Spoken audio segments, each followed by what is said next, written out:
Good evening and welcome to the San Bruno City Council regular meeting of June the 13th, 2023. Meeting has been called to order. Roll call, please. Here. Here. Here. Here. Here. If you all would please rise, if possible, and join me in the Pledge of Allegiance this evening. I pledge allegiance to the flag of the United States of America and to the republic for which it stands, one nation, under God, indivisible, with liberty and justice for all. Thank you very much. Before we move to public comment, I'd like to ask our interim city manager to introduce somebody who is here, who is new to the team. Certainly. Thank you, Mr. Mayor, members of the council. Good evening. I'd like to introduce the city's new economic development manager. Maria Longbauer has been with the city. She joined the city about the same time I did, I believe in early April, and we are remiss in not introducing her to you earlier. As economic development manager, Maria will support the development of an economic development strategy for the city by considering the specific needs and goals of the area. Her primary role is to attract and retain businesses to the city of San Bruno by encouraging job creation, stimulating investment in the local economy, provide business assistance, marketing, and related functions. Currently, she has been researching the wants and needs of the San Bruno business community. She is also working on a comparative study of cities like San Bruno for existing ED budget programs. Maria is also our downtown ambassador. As an economic development manager, she manages and coordinates the planning and implementation of downtown programs. Maria's background is in city planning and business development. She has a master's of urban planning from San Jose State University and an MBA from the University of Oregon. She is trilingual. She speaks English, Portuguese, and Spanish. Maria, you want to stand up and just wave? Welcome. So next we will move on to item 4, public comments for items that are not on the agenda.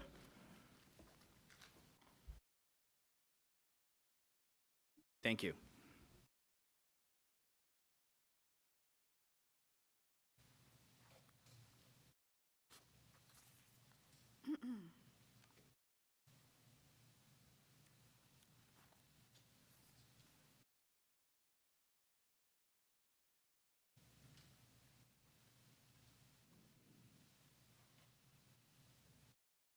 Can you hear me? Oh, okay. Good evening, Mayor, Council, and Chief Johansson. My subject tonight is Angel. I'm speaking tonight to plead with you to please save whatever dignity Angel has left and get him removed from San Mateo Avenue.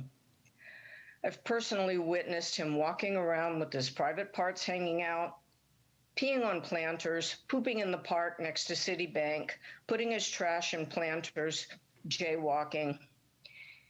As we all know, Angel's storing his food in the newspaper racks at Starbucks. Others don't know this and use the handle to look for newspapers. He's picking up fruit off the floor at the Mexicana market and returning it to the shelves. Both of these items could create a huge norovirus outbreak. I'm losing adoptive planner families because of him. Merchants are frustrated. His declining behavior shows that he is no longer capable of making his own decisions. There was a post on Nextdoor regarding Angel, and his son-in-law piped in stating that he has 9 children. He's been robbed several times. They try to shower him. They try to keep him clean. I'm really begging you to please keep whatever dignity he has left, contact his family, have them be the adult in the room, and have him removed from the avenue and put someplace where he's safe. He is no longer capable of making his own decisions. And I say this with heart. He's been a fixture down there forever, but he is now past any rational decision. Thank you for your consideration. Bye. Thank you for your comments. Have a good evening. Next speaker, please. Thank you. We'll move on to item number 5, which are announcements and presentations. First item is A, issue proclamation declaring June 18th through the 24th, 2023 as National Mosquito Control Awareness Week. And we have our representative, which we appreciate, Robert, who attends the meetings, is on the board of directors for us, and is great about keeping us up to date and up to speed on what is going on. I'll read some of the whereases. Whereas as a result of the threat of the mosquitoes poised to California's economic development and health of its citizens, 108 years ago, the California legislature enacted California's Mosquito Abatement District Act, Assembly Bill 1590, passed in 1915. And whereas professional mosquito and vector control based on scientific research has made great advances in safety, reducing mosquito and vector populations and the disease they transmit. And whereas the San Mateo County Mosquito and Vector Control District was established in 1916, and whereas the San Mateo County Mosquito and Vector Control District's mission is to safeguard the health and comfort of the citizens of San Mateo County through science-based program of integrated vector management, and whereas National Mosquito Control Awareness Week will increase the public's awareness of the threat of disease and encourage the public to take action in preventing mosquito-transmitted disease, and will highlight the activities of the various mosquitoes and vector research and control agencies working to minimize the health threat within California. Now, therefore, I, Rico E. Medina, Mayor of the City of San Bruno, do hereby proclaim this week of June 18th through the 24th, 2023, as Mosquito Control Awareness Week. And Mr. Reichel is at the podium, and I will present this to you, sir, and ask you to say a few words. Just to save time for you while you're walking, it's my pleasure to be here representing the district and accepting this proclamation. The district and I thank the City of San Bruno, its staff, and residents as together we fight the bite by dumping all standing water and reporting dead birds. Requests for service can be obtained by calling 650-344-8592. So, thank you again.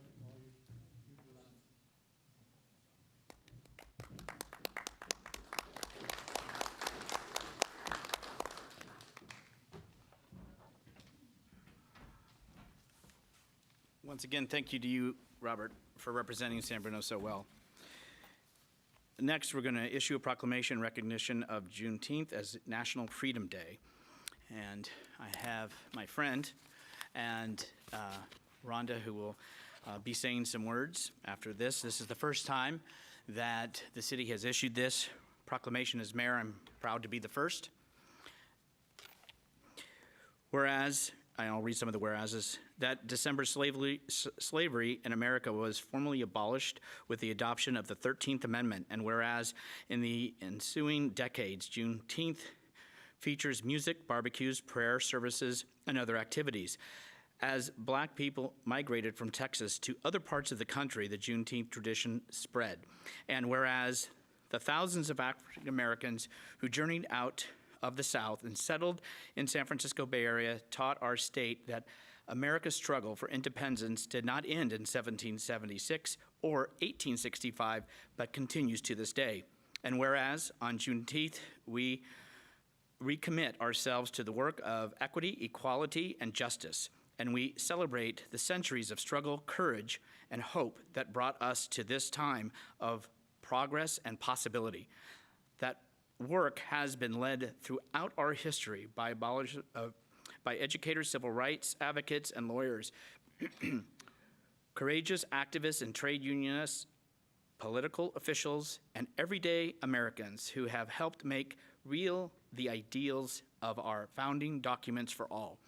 Now, therefore, be it resolved that I, Rico E. Medina, Mayor of the City of San Bruno, urge all San Bruno to honor and reflect on the significant role that African Americans have played in the history of the United States and how they have enriched society through their steadfast commitment to promoting unity and equality. And I'd ask Rhonda to step to the podium and want to thank her for this last Saturday having the second Juneteenth celebration that was in City Park. Hold on.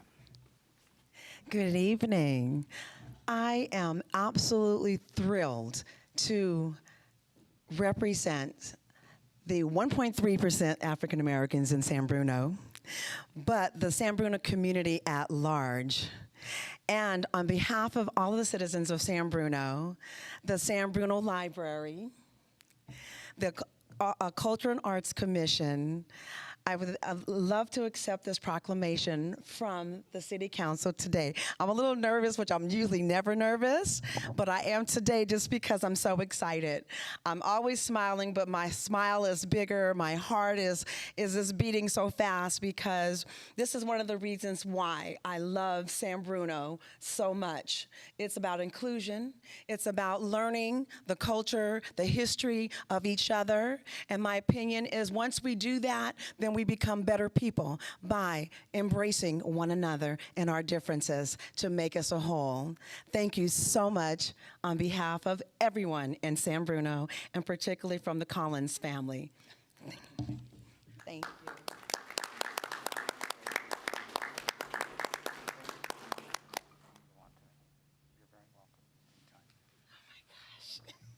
Thank you.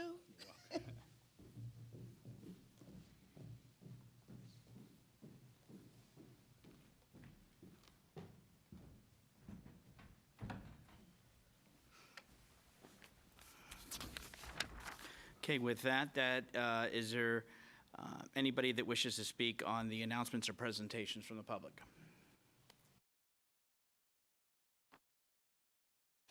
Okay, thank you very much. We'll move on to consent calendar. All items are considered routine or implemented in an earlier council action and may be enacted by one motion. There will be no separate discussion unless requested. There will be a single public comment period for all items in this section unless a council member requests to pull an item for a separate vote. We have items 6A through 6K. Are there any council colleagues that wish to pull an item for a separate vote? Separate vote. Councilmember Salazar. Item K, please. Any other for a separate vote?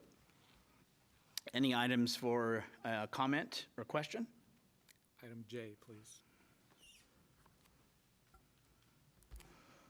Seeing it, oh, Sorry. yes. Item I, please. Aye.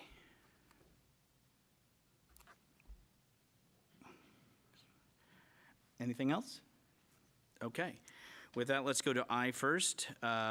Consider adoption of a resolution. This is authorizing the city manager to execute an agreement with the County of San Mateo, accepting the $100,000 from the Small Business Post-Pandemic Recovery Grant Program. Councilmember Medina. Yes, thank you, Mr. Mayor. Wanted to acknowledge this opportunity for small businesses to obtain a grant. I wanted to thank San Mateo County. In the staff report, it identifies a couple options from offering $5,000 for 18 to 20 different businesses, $10,000 to 9 to 10 businesses.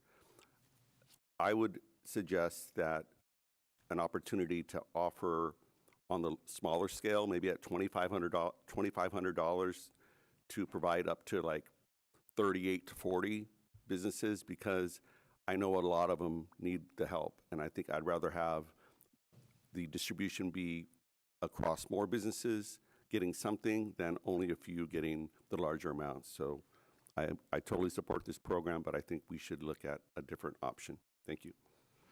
Any other questions? I know this is, City Manager, this is to enter into it, to be available. We have to step this forward to even get it to accept it, to see if we can implement it, and then meeting the guidelines, which have to be COVID kind of related. It's just not to give a grant. It has to have a metric of it relating to that topic. So it's not as easy as just applying for a grant. And that's absolutely right. There needs to be a post-COVID connection to the businesses, reaction to COVID, as it were, so, or bounce back from COVID. Okay. Any other questions or comments on that? All right, let's move on to item J. Consider adoption of a resolution granting consent to the City of Burlingame to form the San Francisco Peninsula Tourism Marketing District and include the City of San Bruno. Councilmember Salazar. Thank you, Mr. Mayor. And so the reason I wanted to discuss this one, so there was a lot of material to cover in for this meeting with the budget included, and there was quite a bit of information related to this item, which I tried to absorb as much as possible. But really my ask of staff is, how well vetted this program was, and do we really anticipate a benefit to San Bruno businesses by the participation? I know that there is a minimum fee that would be charged, $600,000 minimum, or 1%, and it's like whichever is higher, then there's no cap on that. And so, we've been prudent in increasing our TOT so that we can have that revenue. And, before I'm comfortable committing to giving away 1% of that, I just really want to understand, or hopefully staff can reassure me that it's been vetted and that we do anticipate that there will be a net positive return to the city by investing in this. Yeah. Good evening, Honorable Mayor, Assistant City Manager. Councilmember Salazar, great question. So, Darcy Smith, Assistant City Manager. I worked on this with Maria Langbauer, our new Economic Development Manager. And so, one important note is that this district essentially exists. It was established in 2001 originally as a tourism business improvement district. And it's sort of converting to a different type of district, the tourism marketing district. And important to note that the fee is paid by hotel guests, so it doesn't come out of our TOT tax, as you kind of alluded. It's an add-on. Many cities have this.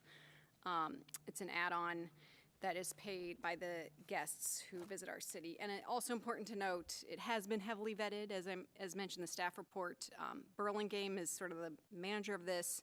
They're completely on board. They already adopted a resolution to establish that. So what is before the council tonight is to grant consent to the city of Burlingame to form that.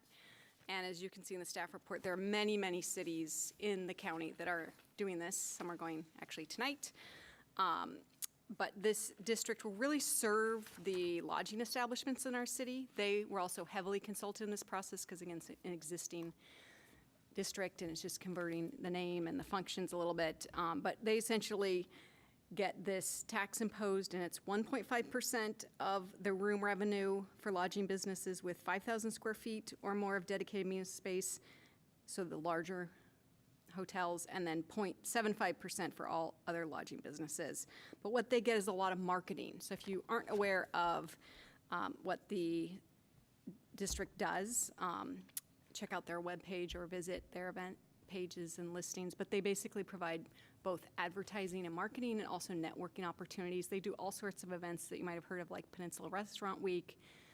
They host a lot of events and also draw in a lot of visitors. So from what I've heard, and I've talked to some of the hotel managers, such as our local Marriott manager, and they're very supportive of this. So that's important to note. If you have any additional questions, John Hutar, who's the president and CEO of the district, can answer them if you want to pose any additional questions. But just important to note, this is a continuation of what's been in place since 2001, and to my knowledge, has been really well supported by our hotel businesses who get a lot of benefits from this. Okay, thank you. Any other questions or comments on this item?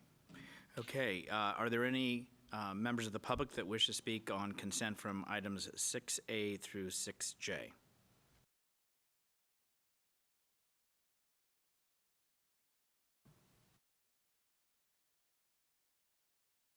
Good evening. I'd like to talk about item E. It says in the packet that there's SB1 funds for $1,088,061 with $1,080,000 obligated for 3 streets on it. And also says there's between SB1 Measure A, G, and W, we have $16,800,000. So where's the other $15 million delta being obligated? There's a lot of streets on that list that are in the package that need to be paved. The list of streets in the packet doesn't include Sneath Lane and El Camino both directions on it.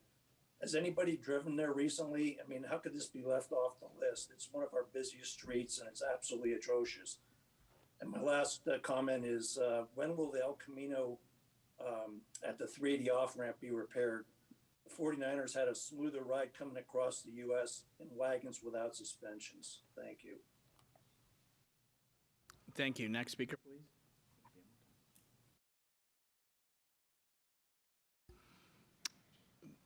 Can somebody, if they've taken down the question from Mr. Pinsky, needs to look into that, can somebody email him that information? Thank you. with that response. All right, again, this is items 6A through 6J. Is there any action by council? Move to approve. I'll second. Motion Salazar, seconded Hamilton, 6A through 6J. All those in favor say aye. Aye. Any opposed? Mine is an aye. So it's unanimous, 5-0. With that, we'll move on to K. Consider adoption of a resolution authorizing the city manager to amend the agreement with, it's for landscaping for architect and design over at the Centennial Plaza in the amount not to exceed $17,250 out of the operating budget. Mr. Salazar. Thank you.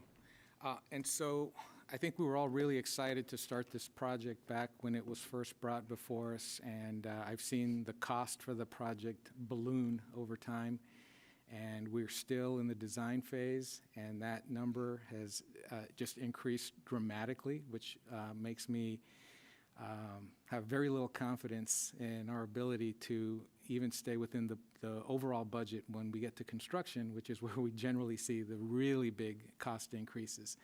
So the scope seems to continue to grow, and the last couple of amendments I have not supported for that fact. I think it is getting a little too expensive for what we set out to do, and as the staff report confirms, this is a temporary improvement to that area.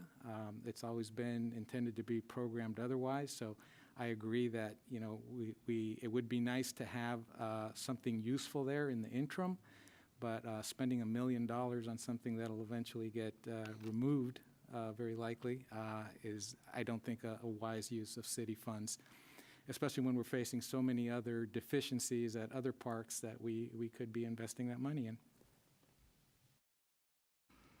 And just for clarity, so this is the third amendment to this element, which is now a total of, with the original 109,000? I believe that's right, correct. Okay. This would be another amendment. Understand that this council is looking forward to providing a real space for our downtown.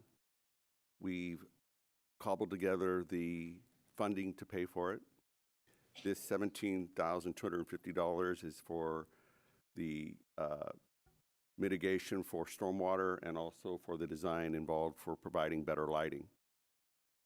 And the question for staff then would be, this is the last iteration that's planned currently as we go forward to put this out to bid. And I will support this. We've invested the money. We have to do things and change the mindset that we need to do things right, and we need to invest in our community to have something nice. And I think when we do have this plaza that will be open to the public, that will have a stage that allows people to recreate, have a meal in a more welcoming setting, I think we're going to find out this is a worthwhile investment. So I hate to see projects continue to cost stormwater, so you pay to fix it. And so we have secured the funding. We got a grant from the San Bruno Community Foundation, and they wholeheartedly agreed that this was a good investment. So it's something our community wants, and I will support it. Let me ask, what is the total cost for the project? I know when it first started and there was a PowerPoint presentation, it was $150,000. That was then. Today, with modifications, and I think that's where maybe the council member is going, is, you know, all that we said, do we need all that we have? And I know we talk about having things go through and move forward, but we have Florida lot that still sits with beautiful grass and a beautiful open space, but that still hasn't been addressed. Then again, we're gonna, I know staff will come back and say we need additional staff, and I understand that, because back in 2017, that same discussion happened, that we had more parks or things coming online and they needed 2 additional staff members for that budget. But anyway, is there some knowledge to that? The assistant city manager is going to answer the question. Reviewed the final what we call conceptual designs, but honestly, they're pretty far along. They're the final designs, and they were really pleased with the design. But I'd also be remiss if I didn't point out, I think this has evolved beyond what it was originally envisioned to be a more permanent, lasting improvement. Hence, what you're seeing tonight before you is a little bit extra money for two really important things. The stormwater, which we want to be a leader in stormwater retention facilities, including in our downtown. We did a green infrastructure plan.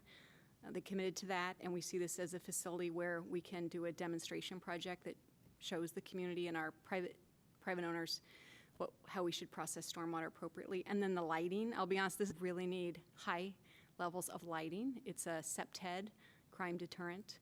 We were briefed in the budget. We did receive some payments of development impact fees, and some of them are set aside exclusively for parks and community facilities, so this is pulling from that, will not hit the general fund. But I do hope it's the last expenditure for the design work, and we can put it out to bid in a few months. I can't promise you we won't come back with additional funding requests for construction, because honestly, bidding, an estimation process, so we believe there's enough money, but the no allocation of funding for design of about $175,000, and then construction budget of about a new request of $815,000. And we did get the grant in the amount of $500,000 to support. And that's why we want to put the money into the enhanced lighting and stormwater facilities. So, not being the quick, that's why Bobby won't have me in accounting, but can you add up for me, please, what is the total cost? So the total cost right here, total appropriation is $951,000. That's with the 17 to, okay. So we're now, you're being honest, and I appreciate it. I think lighting is critical, so I don't think that that's a wrong decision, and I think the chief would probably say, you know, we want to be everything safe. But we are getting to a point now where the objective was 150. I understand we got the 200. It was, I think we had to come up with 200 and something, close to 300 to do it, but it's escalating again. It's just like why we don't have an arch at the train station. It was like, well, it's this, and then it's this, and then it's this, and it just became too much. It was like enough. And where it was enough was $1 million that the city was being asked by the transit to say, here's your share, here's ours. And I think it started at about 400 or 600, I can't remember exact, and it just kept going up. But anyway, that's where I'm having the concern. Vice Mayor. So this project has been a long and tortured road to get to where we are. But I just want to remind everyone that when we started with it, the 150,000 or 200,000, whatever that small amount was the original plan put together by or at least put forth to us by our previous city manager to just have staff do something quick and dirty. And that's how much that was going to cost. And then once they did a real project, that's where that initial escalation, and at that point when it was up over $500,000, when it was first brought back to us as a real project. So I don't want to. While it's absolutely true that when we first started talking about it, it was this little amount. There's a good reason why that first jump was so large. As we all have talked about previously, this space was designated as a park by when it was obtained by the city through the redevelopment. And I believe if we program it for any other usage, which I wouldn't want to do anyway, but if we ever were to, we would need to pay those funds back. So there's all kinds of reasons to make this be a plaza, and I think the design that we have in place is a good one. And I don't want to. I'll agree with Councilmember Medina's earlier comments in support of this project, and I will also be in support of this. Any other questions or comments, Council? For the Centennial Plaza for the community, but at the same time, I think we also have to set our limit for the expenditure. As I hear, I wasn't here when the council approved it, and I support that the council approved this improvement to our downtown area. But from what I'm hearing, it just keeps escalating the cost of this improvement. So I believe that we have to set our limit because we also have proving this extra cost, and who knows, like we already have this additional, continued additional costs, then we're just allowing more costs to continue again or to keep adding to this improvement. So I support Councilmember Salazar for this. Councilmember Salazar. Thank you. So, and I just wanted to add a few clarifications. So in terms of the park and lieu funds and the park impact funds that we currently collect, as I understand it, those are general fund dollars. They might be restricted, but aren't they in the general fund?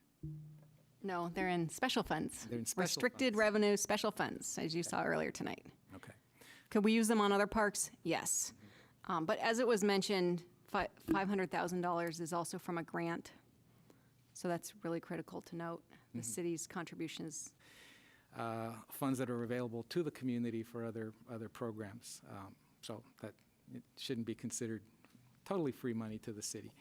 And just one clarification point, I know that lot was purchased before I was on the council, but it was my understanding that redevelopment dollars were used to purchase that in an intent to encourage the aggregation of parcels that would lead to larger redevelopment projects. And even as recently as conversations I had with the former city manager, he agreed that the better use of that parcel would be to aggregate parcels and realize the vision of the transit corridors, which is mixed use development, large mixed use developments in the area.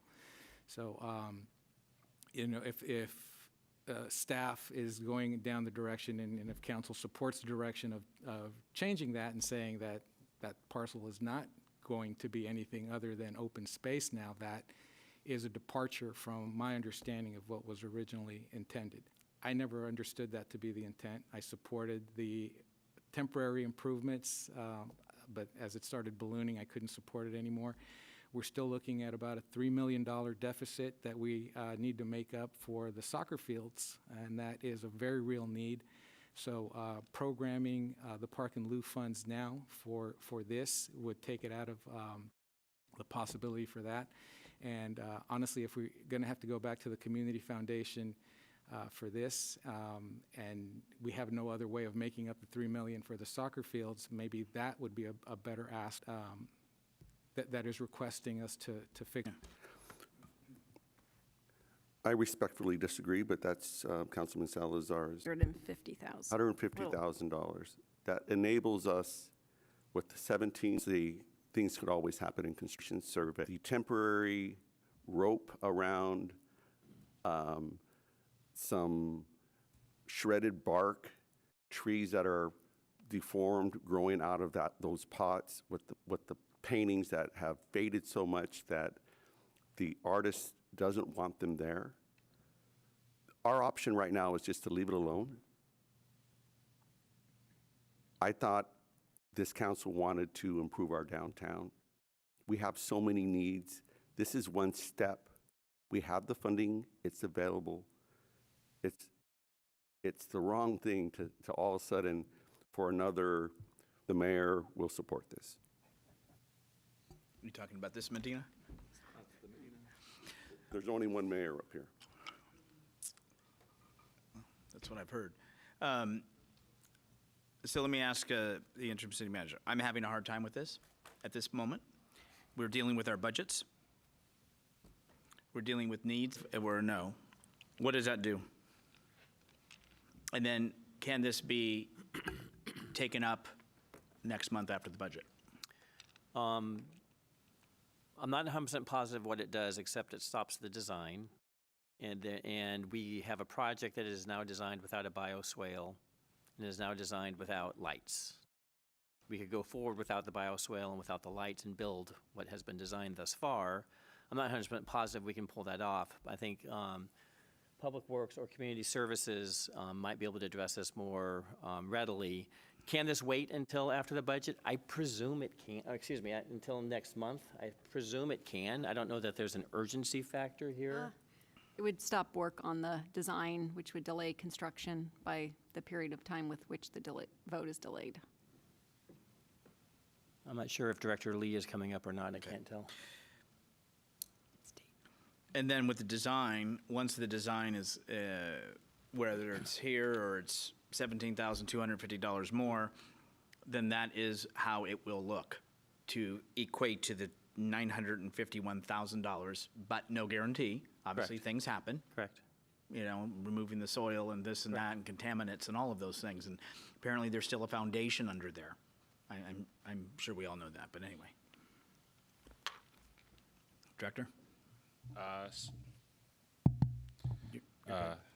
Through the mayor, good evening, council. My name is Matt Lee. I'm the Public Works Director for the city of San Bruno. I think the question I'm here to answer is, what is the impact of delaying this a month? The impact of delaying this a month will be a one-to-one delay to the critical path schedule, which means any delay to the design will delay the completion of the project. Okay, so it could delay it by 2 weeks or a month. Correct. Okay. Is that, all right. It seems, Yeah. yes, logical. I would be more comfortable if this was after the budget, so we see where everything lands personally. But that's just me. I'm sorry. Thank you. Okay. Thank you, Director. Let's turn to, because this is a separate item that has been pulled, and so therefore, let's see if there's members of the public here or on Zoom, please.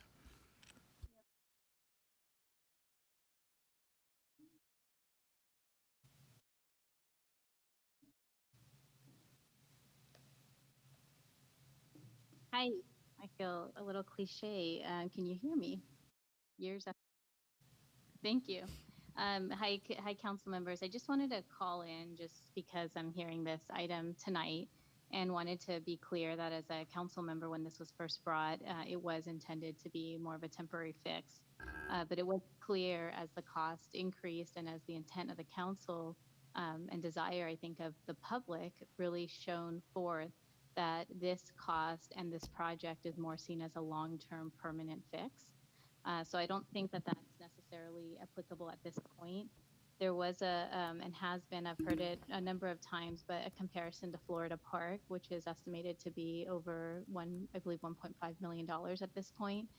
And I just want to be clear that, one, I think everybody has the right to a park, right? I don't think we should be pitting parks against each other.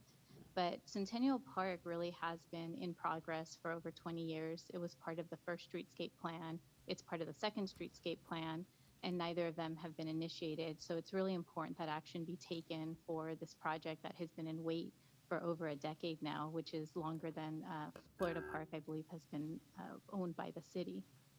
The community has been waiting for both, but only one is actually used as a park today, and that's Florida Park. Centennial Plaza is really a location that you can't even enter. And while the cost is almost at $1 million, and may, let's be realistic, reach $1 million, Florida Park is also, in the pipe right now, in the pipeline, as I understand, and has been approved to move forward. I think it's really important that you also look at the fact that we did receive $1.1 million from Artichoke Joe's, and those funds can be expended. In 1 year, you can actually approve, begin construction, possibly even have the park fixed with the money from both Artichoke Joe's and the Community Foundation. It's important to also highlight the fact that when the Community Foundation did a survey of San Bruno residents on what their priority was, the number one priority was downtown. And there really hasn't been an investment by the council into downtown. I think the last 3 years, we've worked really hard to ensure that there were funds that were available. Those funds are now available, and there really should be real tangible action to support the public in what they've requested. This opportunity is in front of you now. I think failure to take it is really a disservice to the public when everything is lined up for its success. You have the plans, you have the funds, you have the support from the Community Foundation, and you have to respond to your constituents who asked that downtown be prioritized. You also have to look in the mirror. All of you have run on improving downtown. I know that it's a risk, but I have absolutely no doubt that the reward to the community is going to be much greater. So I really hope that this council supports this, not just the vision, but its implementation, and that we don't hold off and kick the can down the road, because everything is available right now for this particular location to succeed, and for the city to have a downtown where they can gather and enjoy each other's company. Thank you so much. Thank you very much for your comments.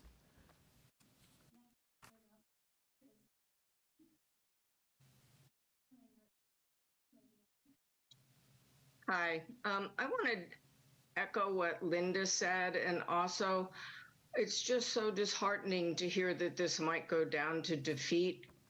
You have been promising our merchants and our people in our city that they would get a park, that downtown would be improved. We keep kicking the can down the road. When we have had tree lighting, when we have had Santa, when we had Easter egg hunt, we saw the amounts of people that came out and enjoyed the space. I think it would only grow, and I think it's a real disservice to our merchants and our community to not go forward. Thank you. Thank you for your comments. Next speaker, please.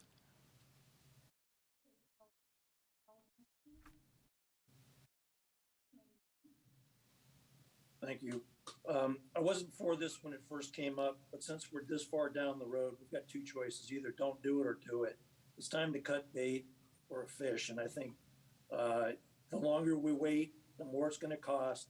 So it's time to bite the bullet and pay the piper, get it done, and move on to the next thing on the list. Because, like I said, it's just going to keep going up and up and up, and we're delaying and delaying and delaying. We got to get action done, so just do it. Thank you for your comments. Next speaker, please. Thank you. Bring it back to council for any final comments or questions. Mr. Mayor? Councilmember Medina and then Councilmember Salazar. So we go through with this approval. If prices are out of this world, we have the ultimate authority to say, well, no, we're not going to do it, but we have to have a design to get a bid.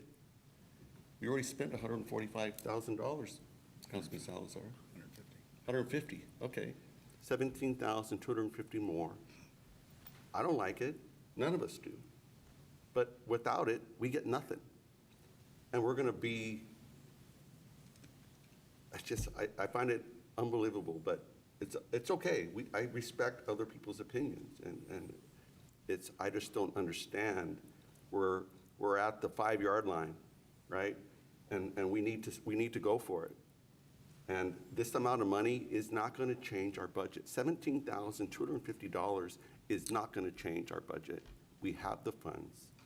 We should move forward. We have the ability to say no if the construction costs come too high, or if there's another problem with the design. But I think it's pretty clear to staff who will tell our architect, like, don't change another thing. This is it. You're not going to get one more thing. So those are my comments, and I'll wait for anybody else just so I can make a motion. Councilmember Salazar. Thank you. So I understand that there's been an investment already, and we also have a fully vetted design for Florida Park, and we recently approved the funding for that. So that's pending. That park is coming, and those dollars are committed. And as I mentioned, the soccer fields are going to need our attention as well. Yeah, I mean, we're all committed to downtown. We'd like to see downtown flourish, but $1 million investment in this little lot, maybe it's not the best thing that we can do for downtown. Maybe it's the only thing we can do for $1 million. I don't know that. We've never looked at anything else that could be done within the scope of that funding. However, I don't think we should focus on 17,000, because this 17,000 represents a commitment to a design for a very expensive development, and you have to look at the whole picture. And so by saying, yeah, we agree to the 17,000, that means you're agreeing to move forward with a design that has ballooned in scope and scale and cost. And I think my biggest complaint about the way government does projects is the fact that this always happens. Something that starts out very simple, balloons in cost, and it's always at the taxpayer's expense. Now, whether, it doesn't matter where you say the funds are coming from, these are all tax dollars that we're talking about that are going to go into developing a very expensive little plaza. And when we're balancing our budget with reserve funding, and I'm already hearing talk from the dais about wanting to add more things to the budget, I just don't see how you could be comfortable with making $1 million commitment to this lot at this time. So that's it. Yes, please. So as far as making the commitment to this park, we made that commitment already. The council voted to appropriate the money. The money is in the current budget we're about to adopt. This is an increase on that. So the discussion that's happening now is an indictment and a rehashing of should we be doing this project at all, rather than this addition to this project that was already approved. I will reiterate what's been said several times, that the Community Foundation surveyed residents, found that their number one goal was to, or the number one priority for use of Community Foundation funds after the RAC was to improve our downtown. They analyzed and determined that funding this plaza was a good use of their funds. We've talked multiple times throughout my tenure on council about how letting the Community Foundation do their work without our interference is our goal and our policy. And they've come to us to say, yes, we want you to do this, and here's $500,000 to help you do it. And now, as to steal Councilmember Medina's analogy, now we're at the 5-yard line and saying that we're going to stop.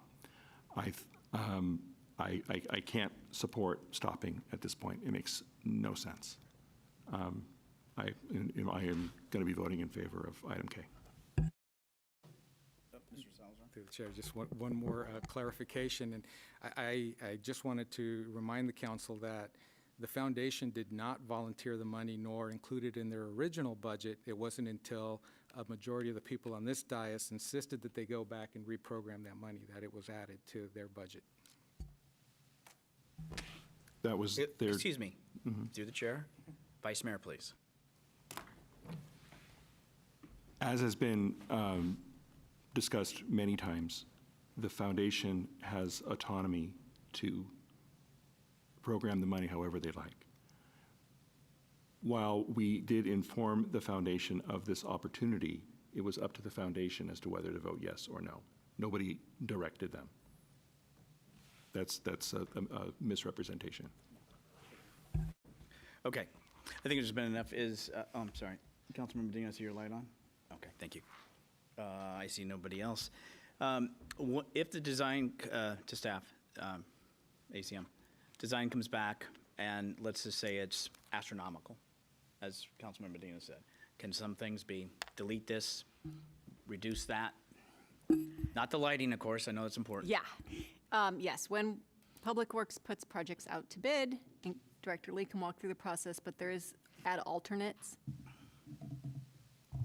Yes, through the mayor, we could, when we get estimates and we reevaluate it at final design, we can either look at value engineering items out if the cost is too high, and we can also take a look at adding, as Assistant City Manager Darcy Smith stated, add alternates to the bids for certain elements of the projects that may not be requirements, and have them so that we can bid the project at a specific amount. And if we choose not to have certain elements, we can either implement them or choose not to implement them at that point.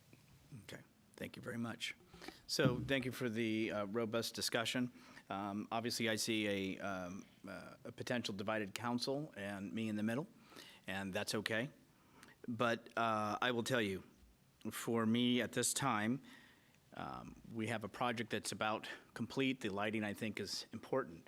What I do believe is that if elements are too expensive, they need to be withdrawn.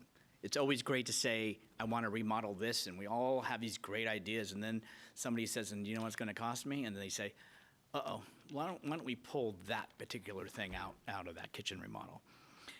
What I also think needs to be done too is if you go to San Carlos on Laurel, they have the benches are named for somebody or something, and obviously that's been sponsored, just like we have done so many times. I think we need to look outside the box about possible revenue. There are garbage cans that a service group provides as long as their name is around them. There are, if my memory is correct, there are stones that are placed in the park that are donations as you do at school, or maybe when you open up a new facility and people buy those type of things. These are ways, it's not going to pay the project, but I think it is up to us to also try to minimize the impact. Be within a budget and understand that I can't believe this is the last time it's going to come before us. But at this point, with the 17,250, I'm going to vote yes to see it go forward. But I am saying my concern will be when it comes back and to see truly the overall cost. And it has ballooned. And my fear is it will again. But I think we need to go and look at the bigger picture of how can we offset some of these costs? What can we do to bring the community in to this park, to this Centennial Plaza? When people have skin in the game and they feel a part of it and empower people, I think you have a more successful project and you help the community altogether. So those are my comments, since I've had the least to say. And then I'll bring it back to the body. If there are no other comments, I'll make a motion.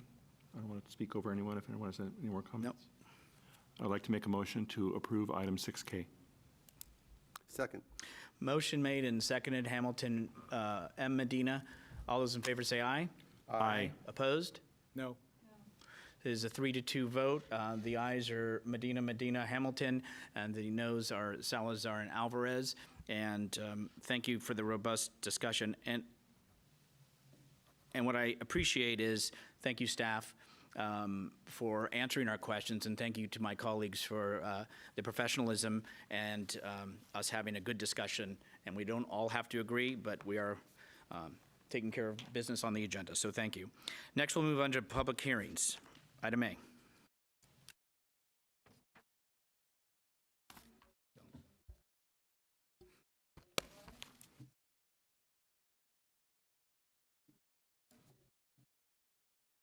Thank you very much. We are going to have our interim finance director, but again, this is holding a public hearing, as you well know. So at this time, we've set this public hearing to consider changes to the sewer service rates, and I will turn it over to the interim. Please, Director. Sorry.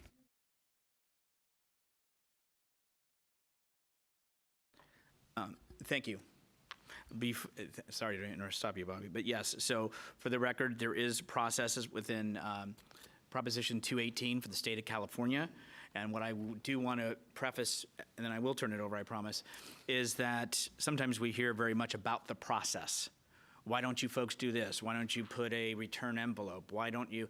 So this was a state proposition that was passed by the voters of California, and it stipulates the process in which it will be done.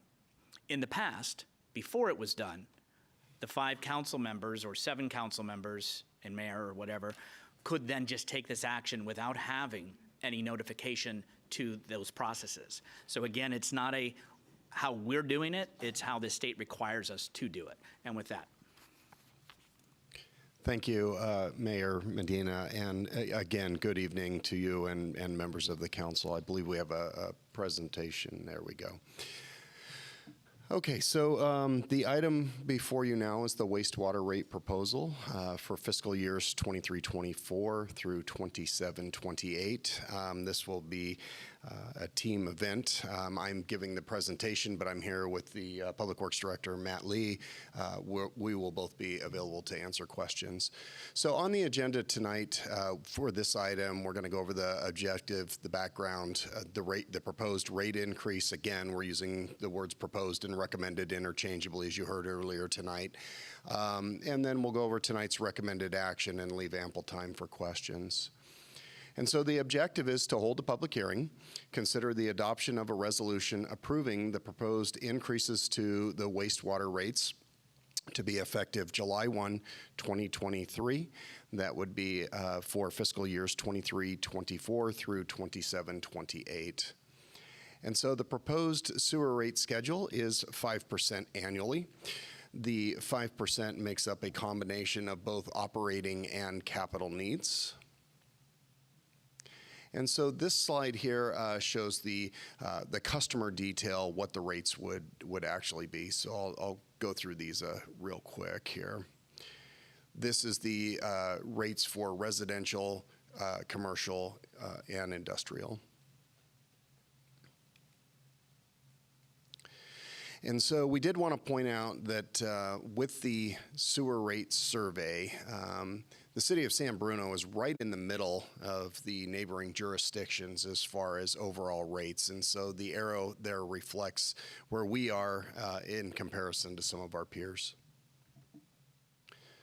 So projected 10-year revenue and expenses, as you can see, the graph gets a little smaller up there at the top, and that is some of the reserve balances going down. So as you can see, there is a need for continued investment into the capital needs, and as well as anticipating future operational increases due to expected inflation. The historical rate comparison is reflected on this graph here. As the council is aware, during the time of COVID, the rates were deferred or canceled. I'm not sure exactly what the term was at that time, but they were deferred, and so there actually is a little bit of savings over what was originally projected a few years ago through the council action to not raise rates in 2021 and 2022. And now the recommended action tonight is obviously to bring that back on track. And so I would like to talk a little bit about the Prop 218 process. So this was a voter initiative in 1996, which amended the California Constitution, which prevented cities from imposing fees for property-related services. And so obviously, wastewater property-related service, this is a required process that the city must go through.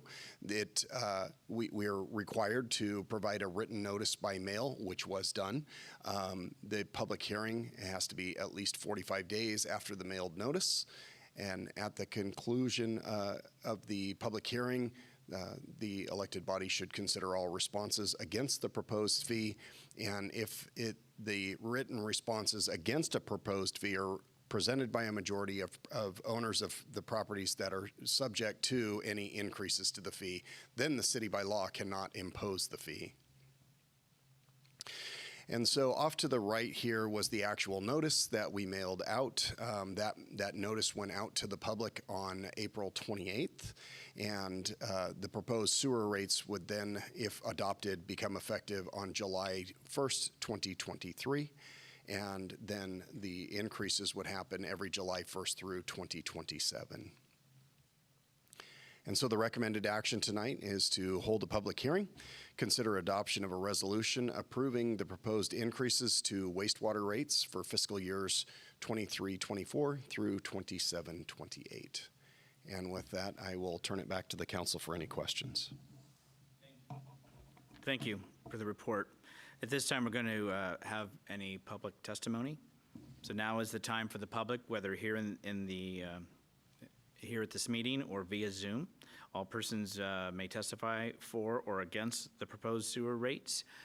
So if you could, is there anybody here in the meeting room that would want to speak on this topic? Just want to give you any Zoom.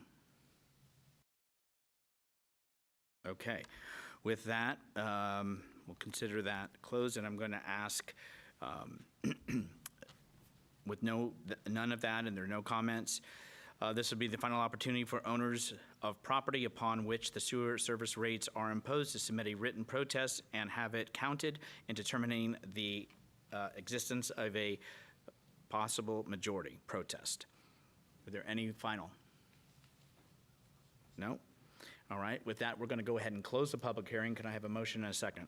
I'll make a motion and move the motion to close the public hearing. Second. A motion and second, Hamilton Salazar. All those in favor say aye. Aye. All those opposed? I have 5-0 unanimous. Now we will make the determination if a majority protest or no majority protest, and we'll ask the city clerk to, once tabulated and calculated, to report.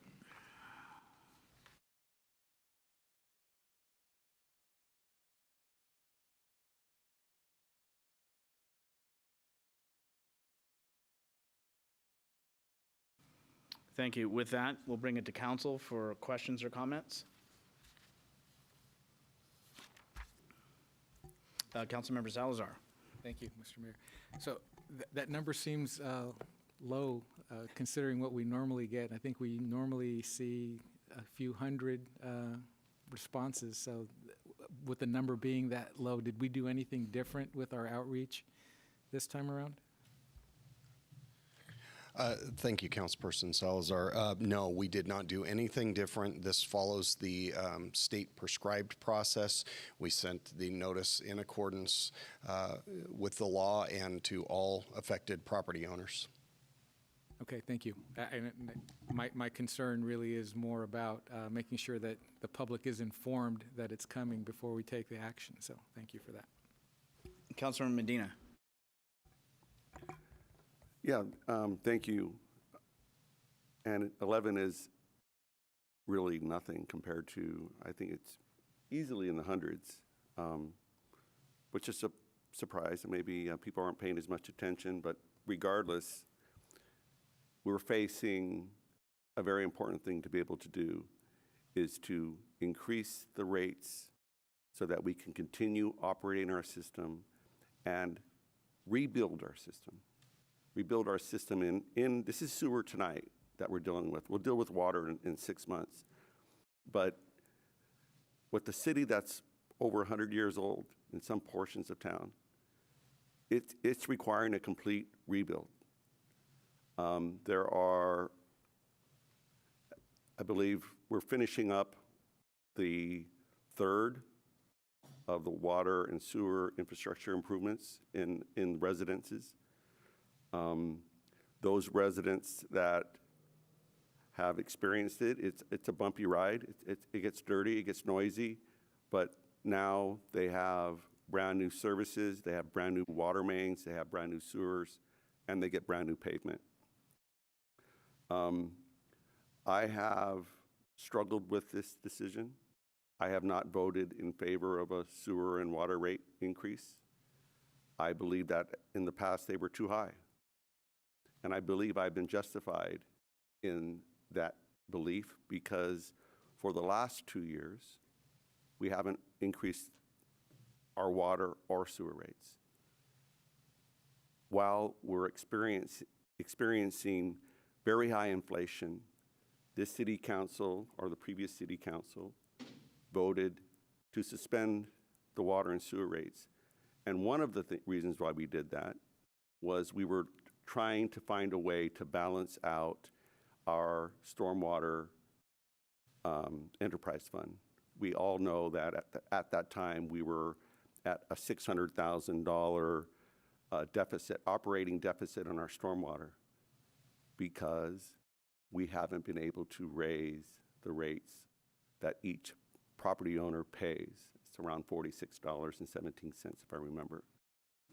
So in that scenario, the council at that time, and I'm speaking just from my memory, decided, hey, if we suspend the water and sewer rates, that pretty much equals what that increase would be in the stormwater. Well, unfortunately, it didn't pass.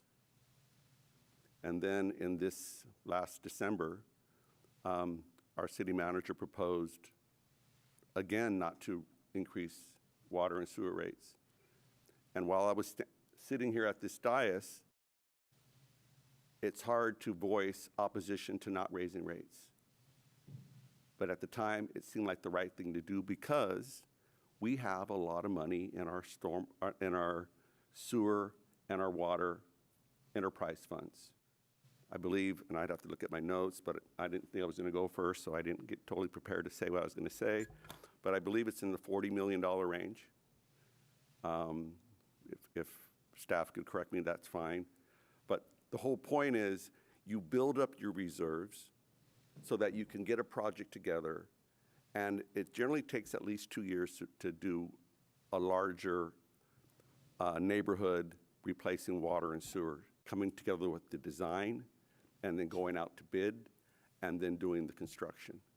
So we've done, finishing up the third one, we were in the east side of town near the railroad tracks.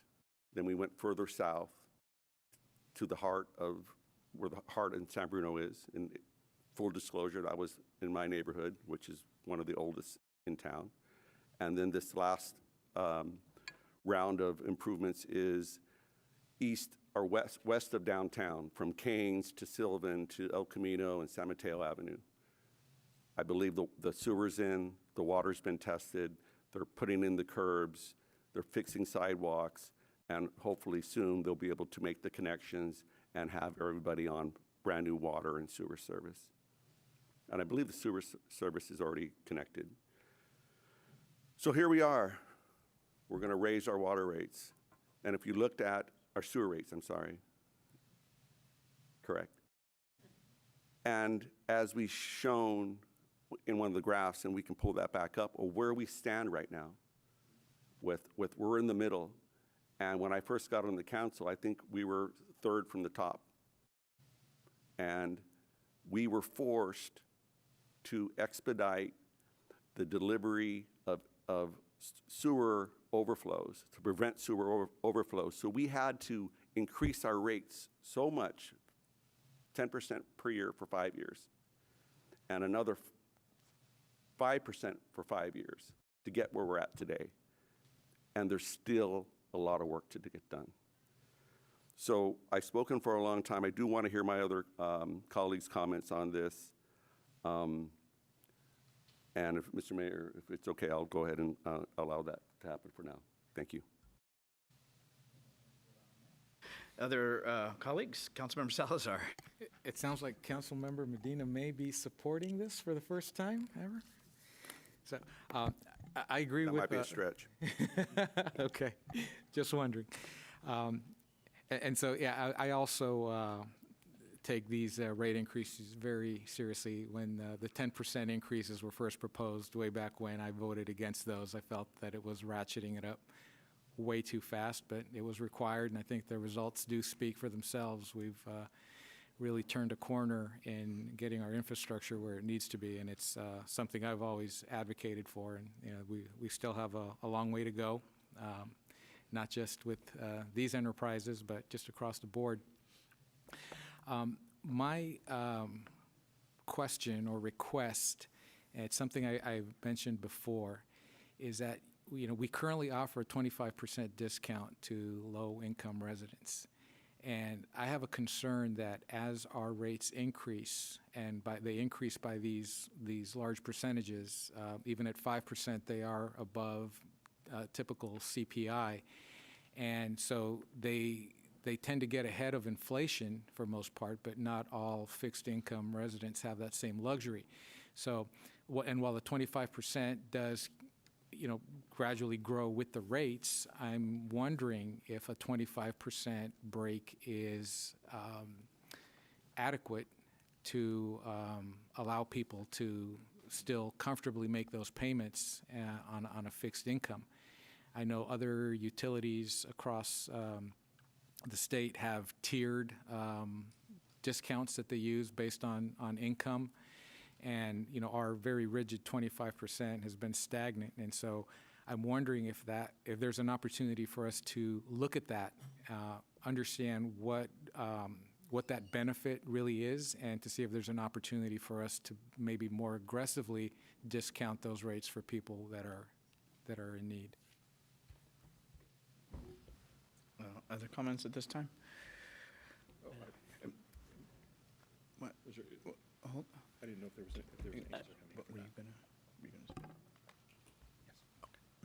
Mr. Mayor, I wasn't sure if there was a question there, but I think I heard a question. I think Okay. you didn't need an immediate answer, but I think Councilmember Salazar was making a request. And let's let us look at that and see what the discount rate is for what we presently allow and what would be allowable under state law. That's what I was just asking the city attorney about, and we will come back to you next as soon as possible with an answer to that question. Thank you. Thank you. Vice Mayor. So I'll try not to tread over comments that have already been made. You know, it's always difficult to make these decisions, but you know, it was, as has been articulated in both in the staff report and in the previous comments. You know, this is work that we need to continue to do in order to keep our infrastructure moving ahead. As was said, we have a very old city. Everything's expensive. Everything that we do is expensive, and we while I would love to be able to, you know, continue the rate increase holiday that we've had over the past couple of years, that wouldn't be the right decision to make for us as a city. So I'm going to be in support. And for me, being up here a while, I do have some history, and I served when Councilmember Salazar was here on the 10%, and I voted no against that because I thought it was too much for that duration of time.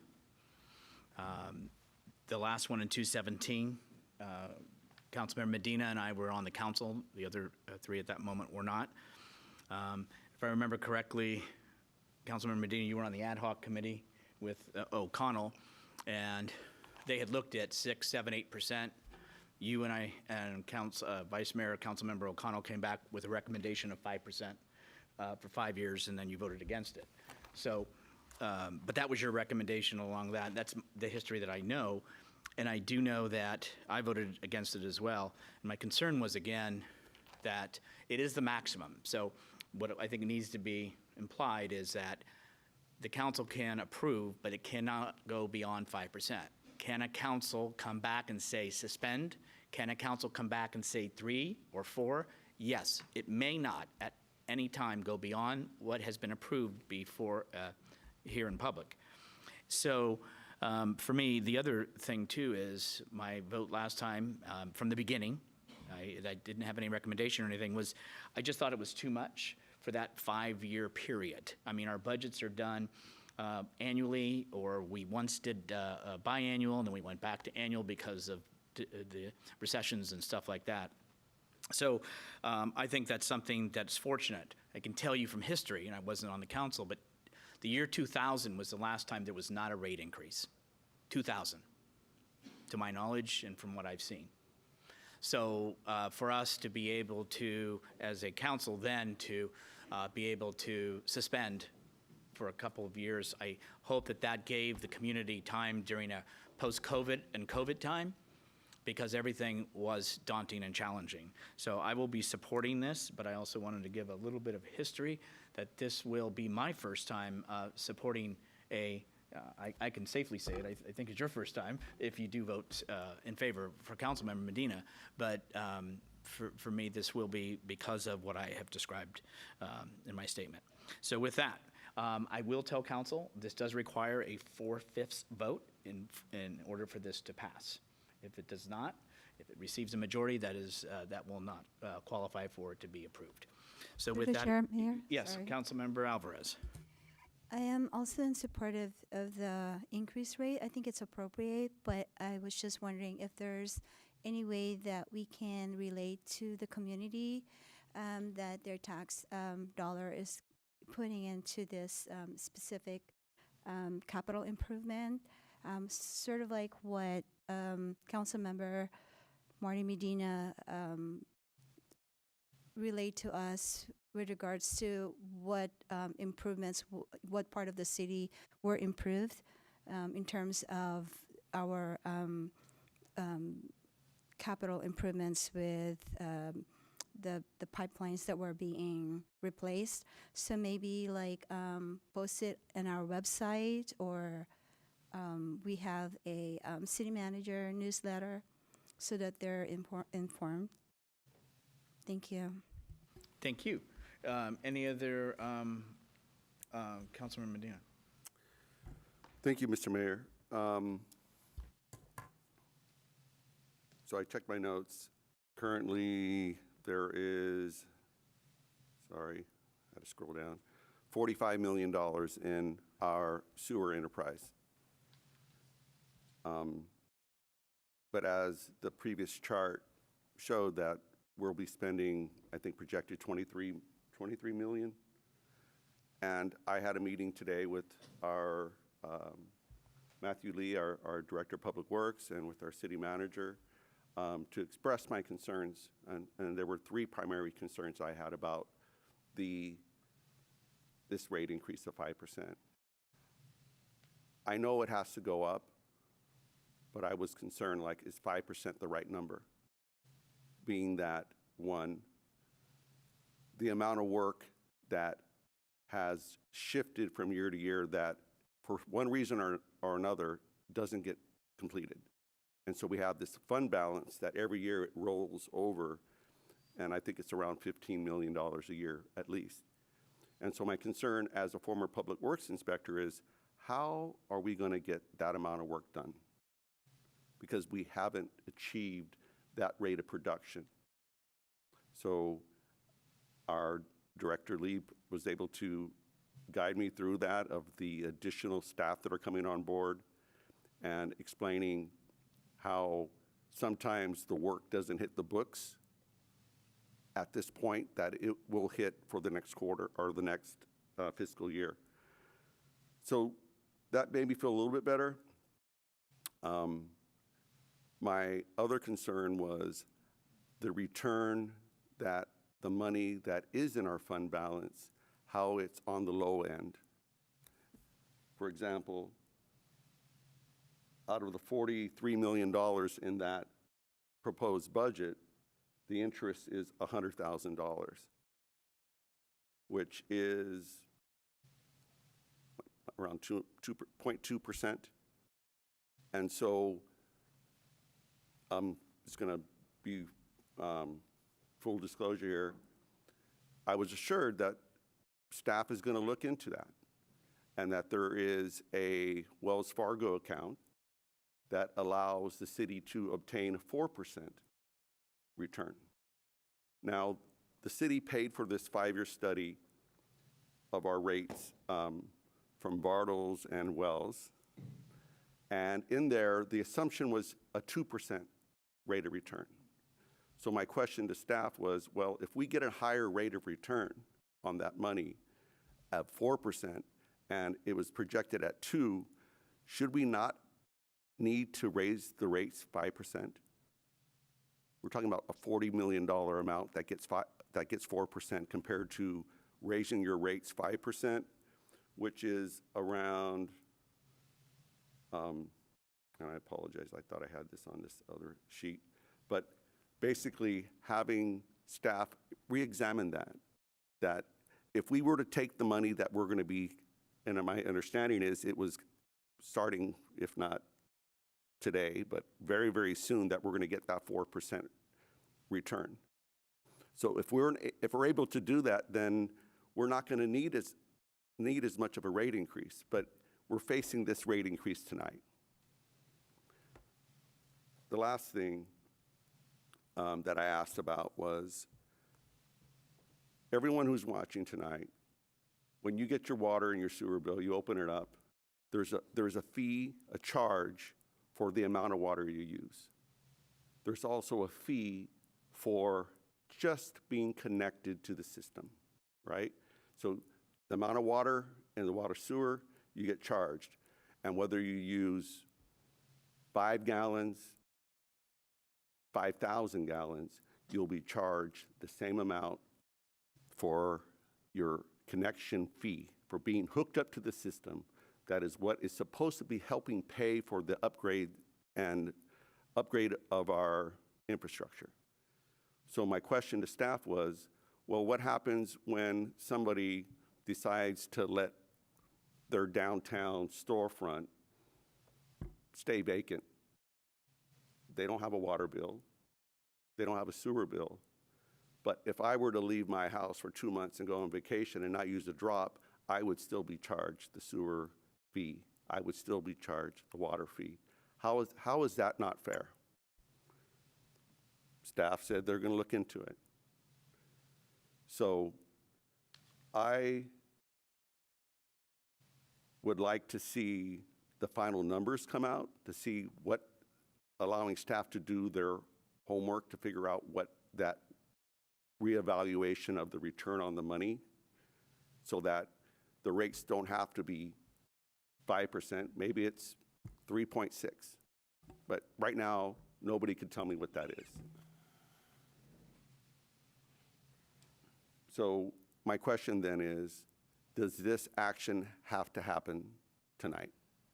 Can it wait 2 weeks? Can it wait as long as it takes?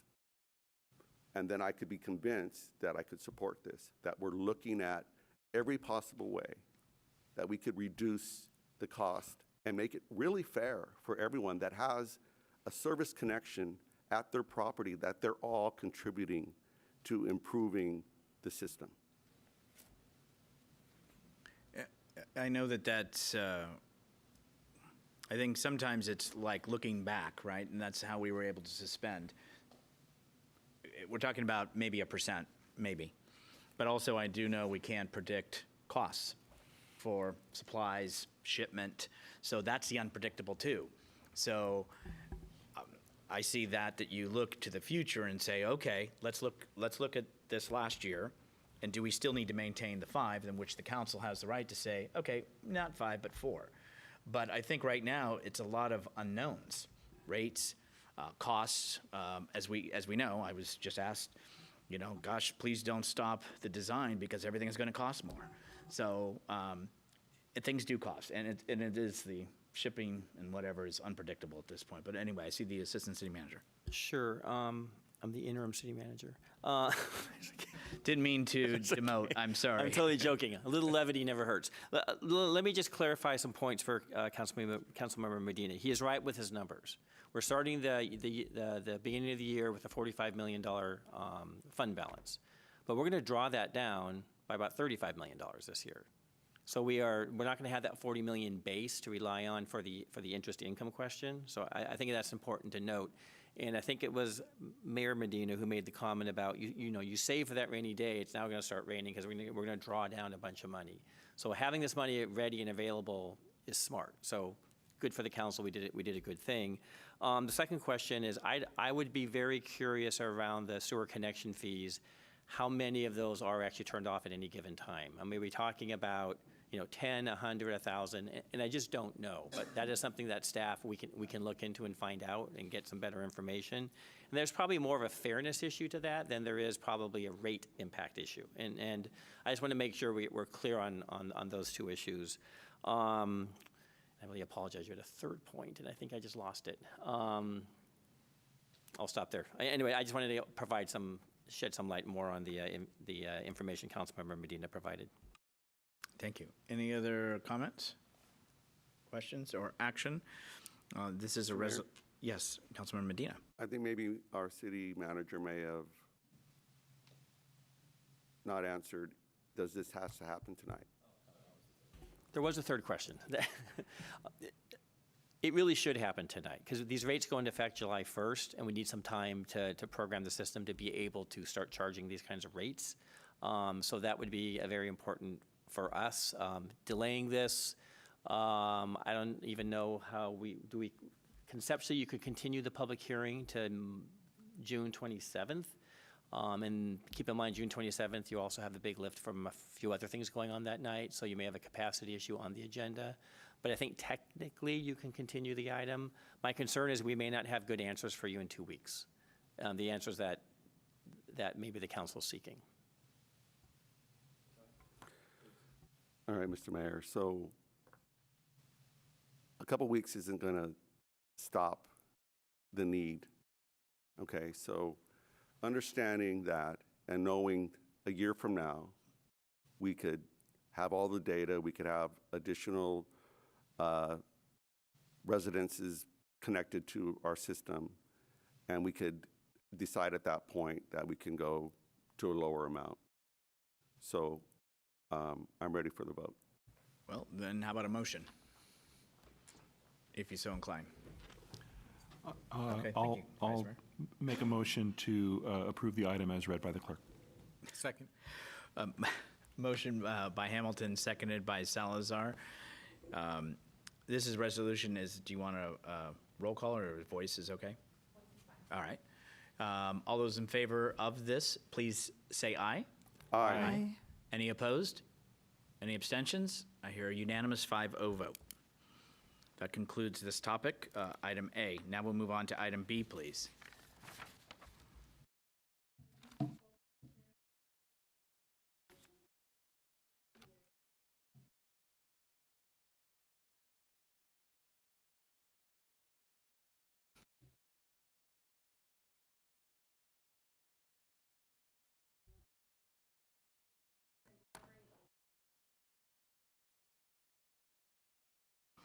Okay, this is for solid waste connection service rates, and this is the time, and it has been placed and set for a public hearing to consider changes to the city solid waste rates. City Clerk.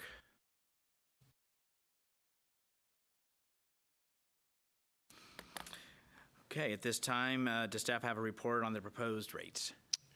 We do. Thank you again, Mayor Please and go members ahead. of the council. Okay, on the agenda for this item is the objective background. We'll walk you through the rate increase.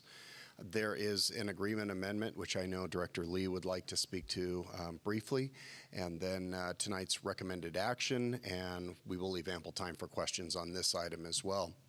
So the objective is to hold a public hearing and consider adoption of a resolution approving fiscal year 23-24 rates for solid waste collection services with Recology San Bruno, and then approve an amendment to the solid waste collection services agreement. So by way of background, on March 14th, City Council took action to authorize the rates to be set by resolution.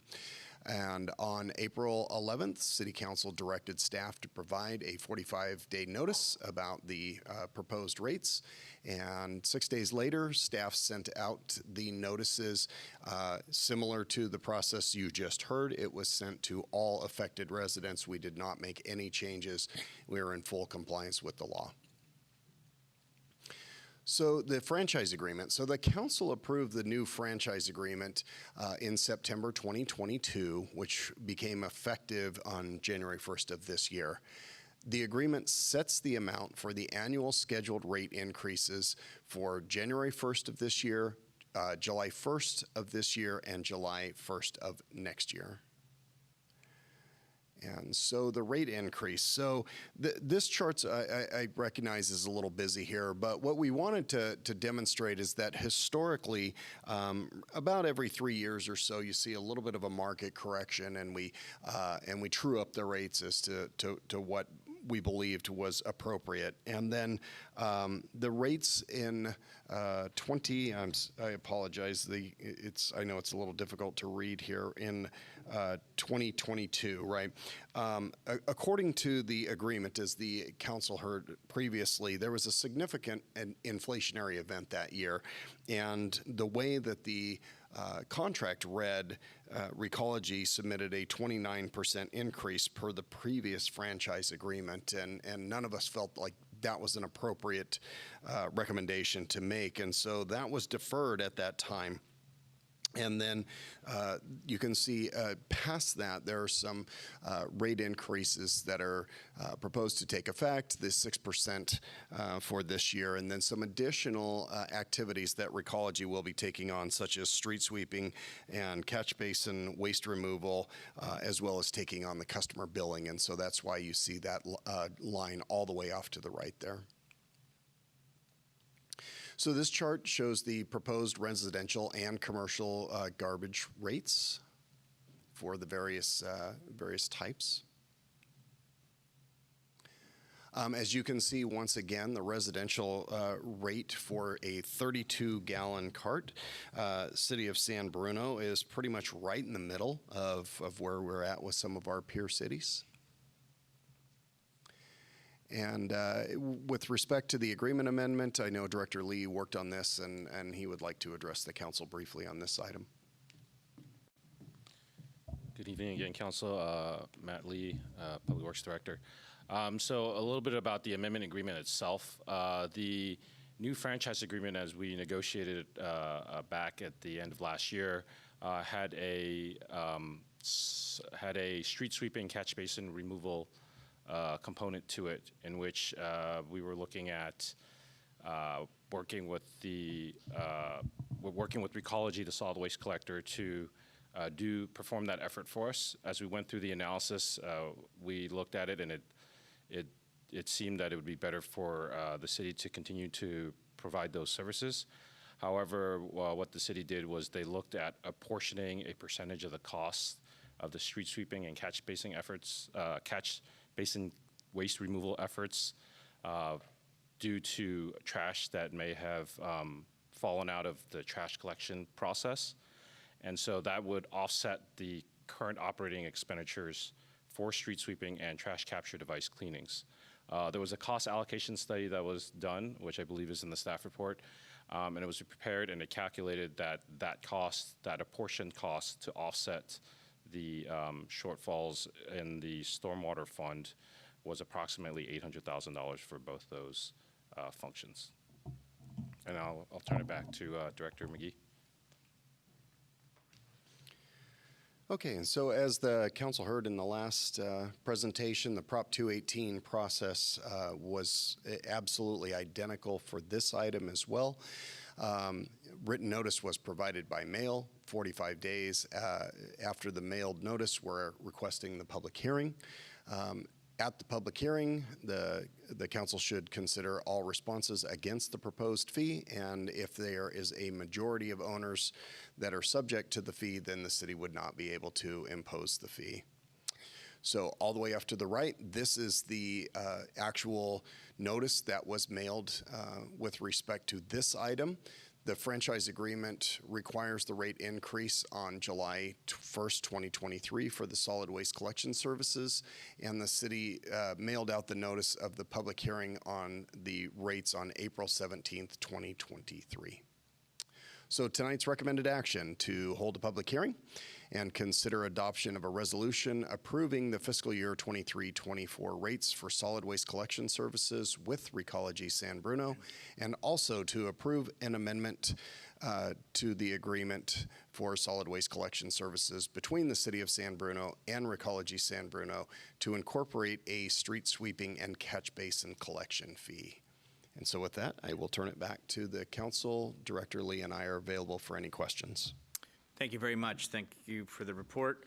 At this time, we will have any public testimony here in the meeting and or via Zoom. Is there anybody in the room that would like to speak on this topic? Seeing none, is there anyone from Zoom? Okay. Again,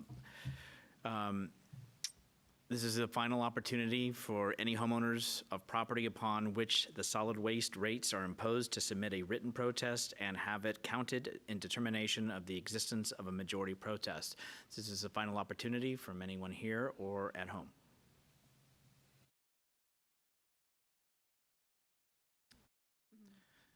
Thank you. At this time, I would like to close the public hearing and ask council for action on that. Move to close the public hearing. Second. Motion Salazar, seconded Alvarez to close public hearing. All those in favor say aye. Aye. Any opposed? 5-0 unanimous. Now we'll have the determination of a majority protest or no majority protest. I'll ask the city clerk.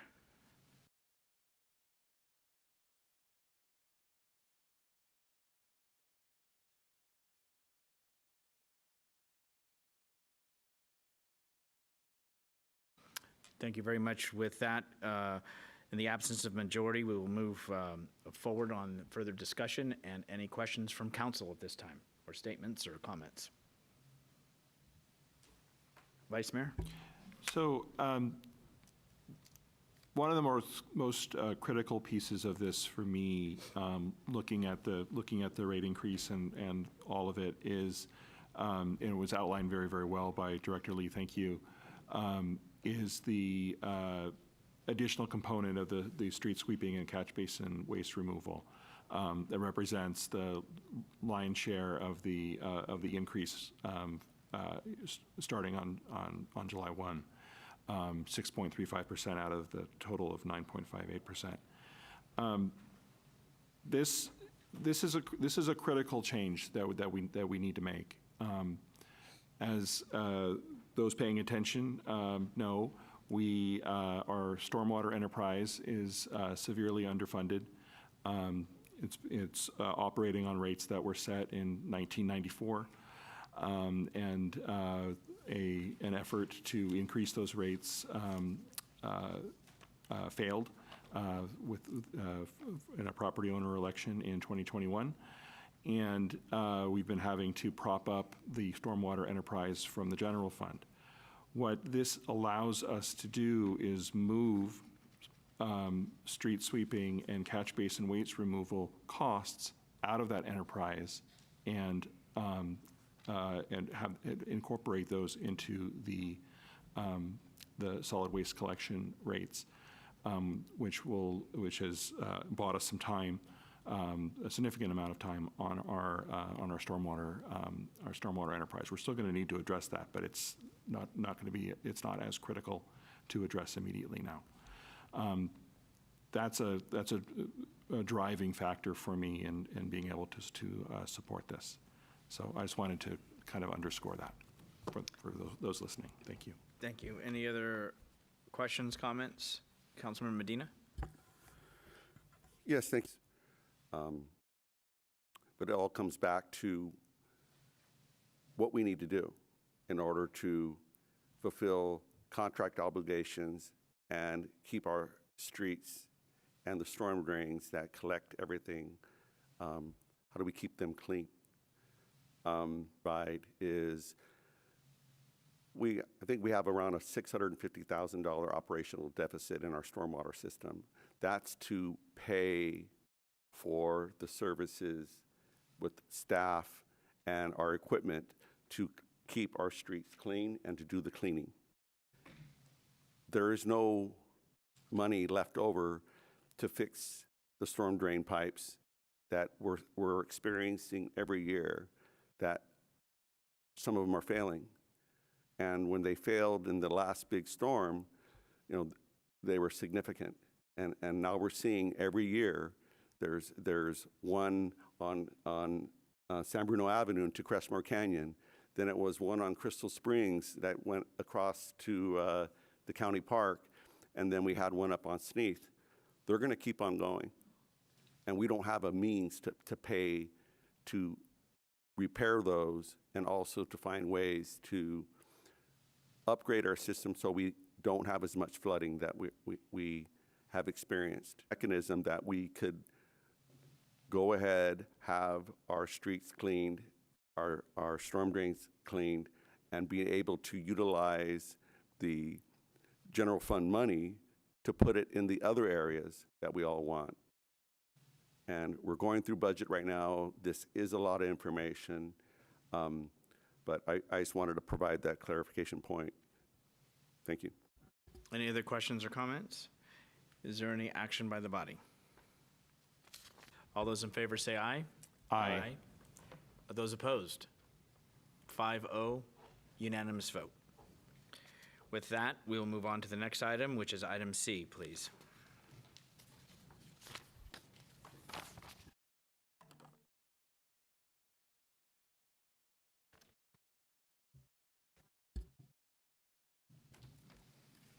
Director. Mayor Medina, Oh, sorry to I interrupt. apologize.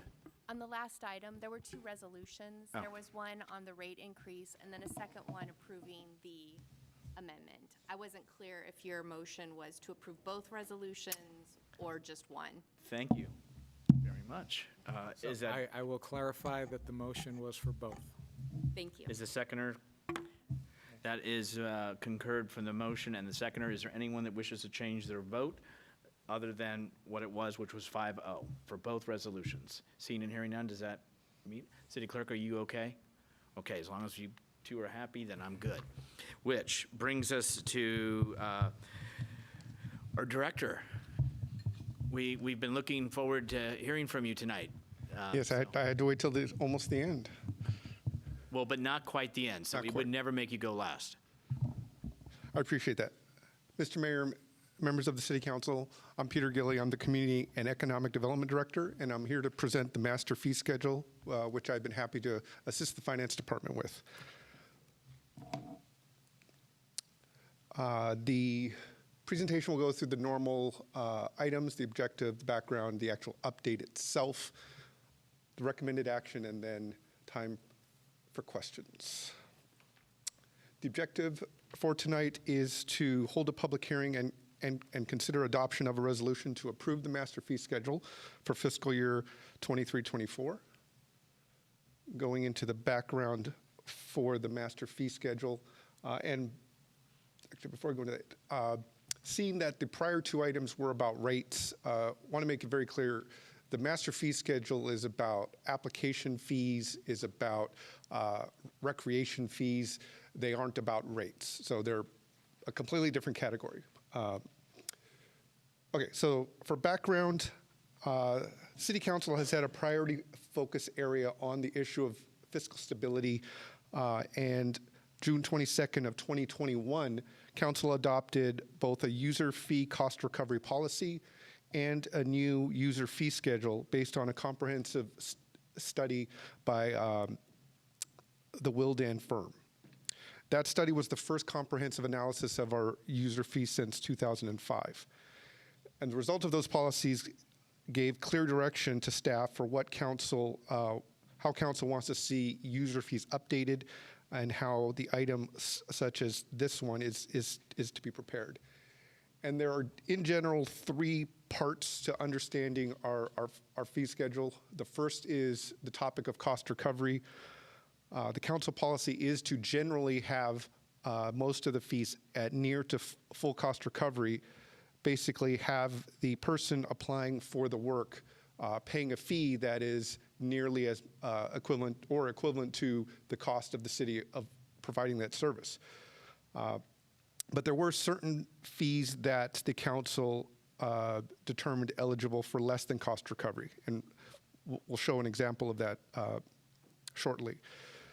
So the Wildan study looked at the total number of hours that each application type or service used by all of the various different classifications of staff members, calculated what that cost in both staff time, benefits, and overhead costs. That then gave the council in 2021 a clear picture of what each service cost. Council then gave direction on which fees were to be full cost recovery and which were to be partial. The second part is the topic of phased increases. Some of the fees that were looked at in 2021 had relatively small increases, but a large number were found to be so low compared to the cost of actually providing the service that the fee increase was rather high. And so council, as part of their policy, phased in the larger fee increases over multiple years. So if the fee increase went up by 50 to 100%, it was phased in over 2 years. If it went up over 100%, it was phased in over 4 years. We are in year 3 of that study, and that means that until next fiscal year, when we apply the 4th year phased increase for some of these fees, we aren't still at the cost recovery target that council identified in 2021. Then the last part is the annual indexing, and that is basically just that the fees in the 2021 study are in 2021 dollars, and to keep up with inflation, we need to annually index the fee schedule. So the update itself, the document you have includes all the adjustments for all the phased increases. It includes all the annual indexing. There's also in preparing this update, staff discovered that some of the fees in last year's update were not updated for either the Wilden phased increase, and many fees that were updated for the Wilden phased increase were not properly indexed. So in order to remain consistent with policy, this update goes back and corrects those fees before applying this year's increase in indexing. It was also discovered that water and sewer capacity charges, fines, and penalties had not been indexed since 2017. As I noted at the very beginning, these are not rates. These are the one-time charges for when you upgrade your connection or install a new one. So this master fee schedule brings us up to date on all of the indexing for the water and sewer capacity charges. And then lastly, there are some new fees in the master fee schedule, and those all relate to the new Recreation and Aquatic Center. Those fees were first introduced to council with the RAC implementation plan in December of 2022. And you can see those in Chapter 9 of the fee study.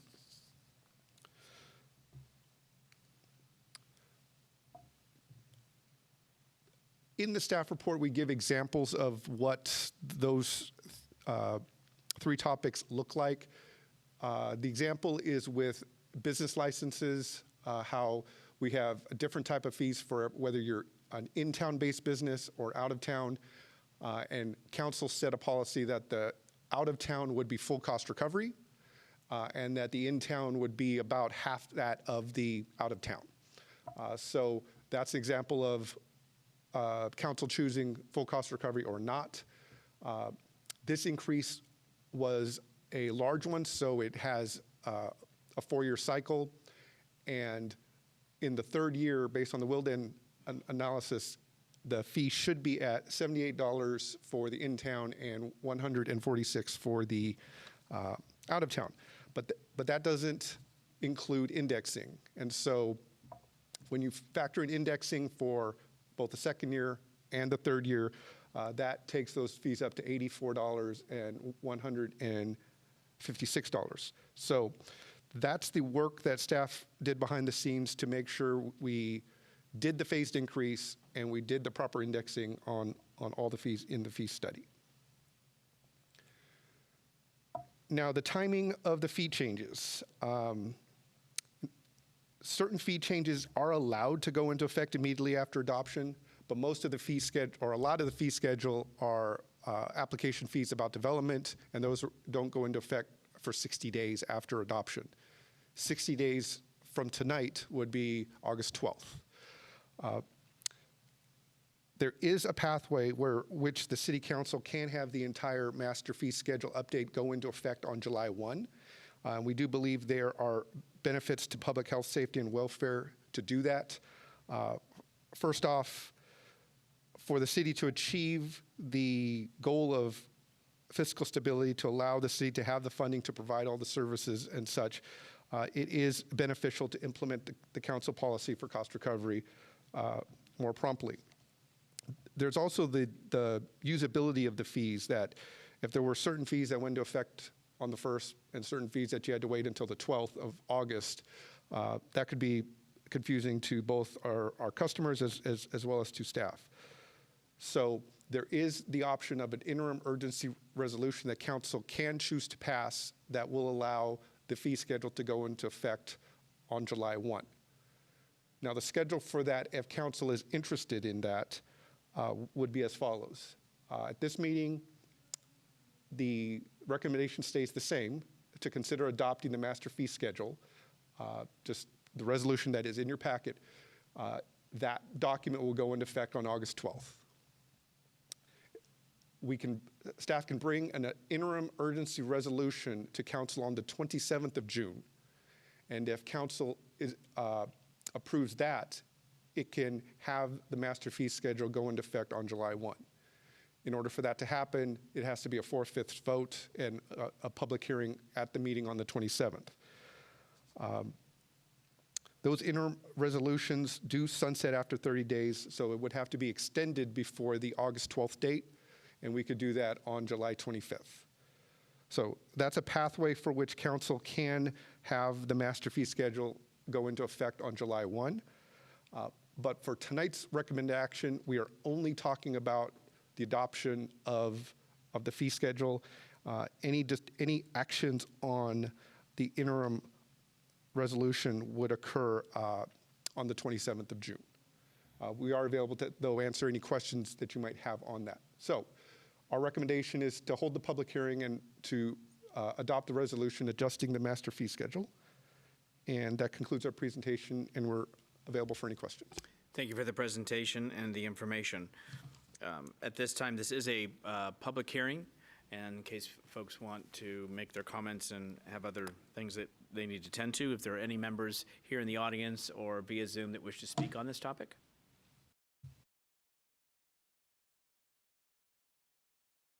Okay, if we close public hearing, there will not be another opportunity to speak on this item. Last chance. Thank you. Action from council to close public hearing. Move to close the public hearing. One second. Salazar motion, seconded Hamilton. All those in favor say aye. Aye. Aye. Any opposed? Unanimous 5-0. Now we'll bring it back to council for questions, comments, or action. Councilmember Medina. Yes, thank you, Mr. Mayor. Thank you for the report. Because the business license was up on the screen, and I know we switched vendors recently, or we switched to outsourcing that from doing it internally to having it. And I was wondering if you were able to kind of provide your experience, because I heard a lot of complaints about how switching over to that was very, very difficult, and maybe I'll just leave it at that. So I was wondering if you could provide some information on did staff hear the complaints, and has anything been done to improve that service that is now outsourced? So if I can pause just for a minute, I just wanted to see, are we still on topic in regards to rates? As far as, I think because it deals with a rate, then it is, but I just want to kind of goes, it's more about a service level of an outsourced or contracted. Mayor Medina, I think that the topic of discussing what kind of things the rates pay for is appropriate in the discussion. Just wanted to clarify. And I think the answer is obviously yes, it has been outsourced, and we know that. I think to the council members' question is, okay, well, how was that transition? And for whomever has heard those comments and feedback, do you know if staff has heard that, and what modifications? This is the first I've heard this, but I am happy to research it and come back with an off-agenda memo after we get a chance to look at this. Any other questions, comments? Bless you. And with that, is there any action? To the chair. Councilmember Salazar. I'll make one quick comment, and then I'll introduce the resolution. But I just want to say that I'm always very leery about taking emergency action 2 months, or a month and a half, whatever it works out to be. But I don't think I would be in favor of trying to use an emergency action to impose fees or raise fees, just for the record.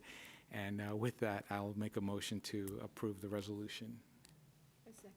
Motion Salazar, seconded Alvarez. All those in favor, say aye. Aye. Any opposed? Unanimous, 5-0 vote. Thank you very much. Before we move on to conduct of business,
Good evening, and we are now back in session of the San Bruno City Council, and we are on item 8, conduct of business.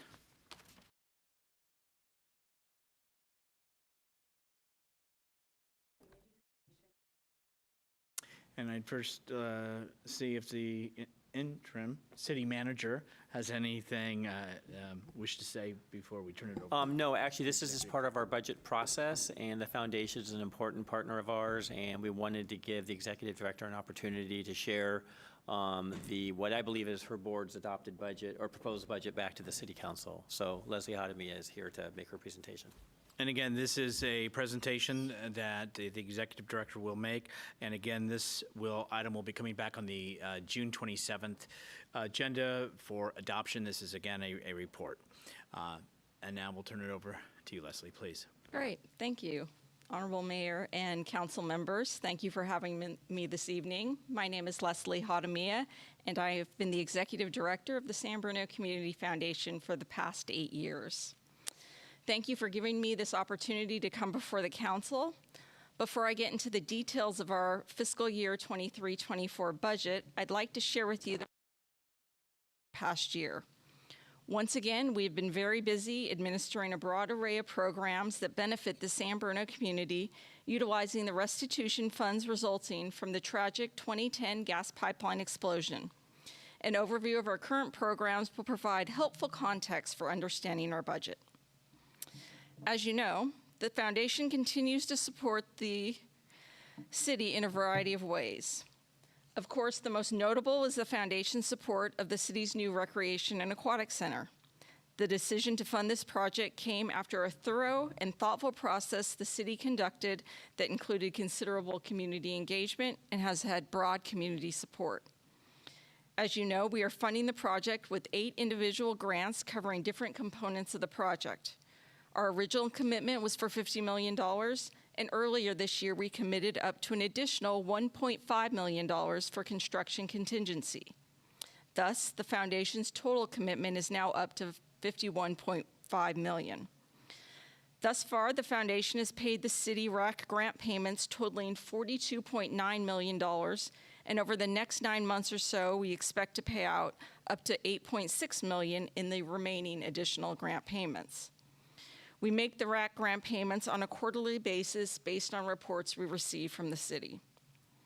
We've appreciated the quarterly updates the board has received from the project team, and we are excited to see the progress on construction with our very own eyes. We are also looking forward to celebrating with the city the opening of the RAC later this year. This will be the culmination of years of thought and commitment by both the foundation and the city, and it is the greatest legacy project for our community coming out of the restitution funds. Another key partnership with the city has been the Centennial Plaza Improvement Project.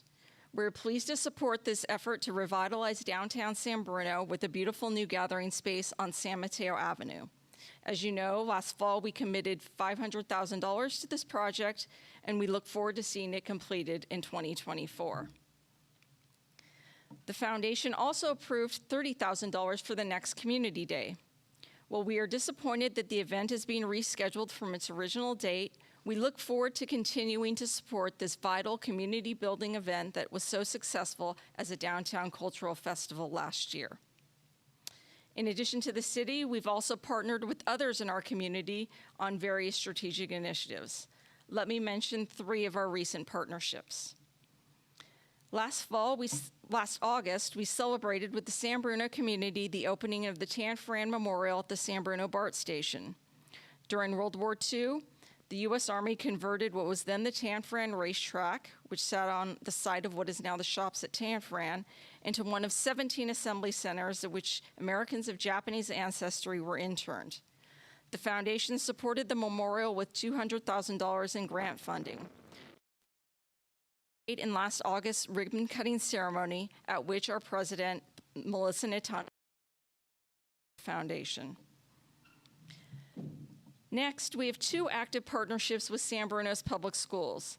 Last fall, we awarded $35,000 in grant funding to the San Bruno Park School District for field trips and assemblies. After several school years marked by remote learning, social distancing, and increased mental health challenges, we wanted to make sure that San Bruno students had the opportunity to leave the school campuses and be exposed to new experiences at museums, parks, concerts, and other community venues, as well as benefit from on-campus assemblies. At the same time, we wanted to provide some financial relief to the PTAs who typically fund these activities. All 5 elementary schools and Parkside Intermediate School have benefited from this funding for field trips and assemblies. Highlights include Bel Air Elementary School's visit to the San Francisco International Airport, which you can see on the slide.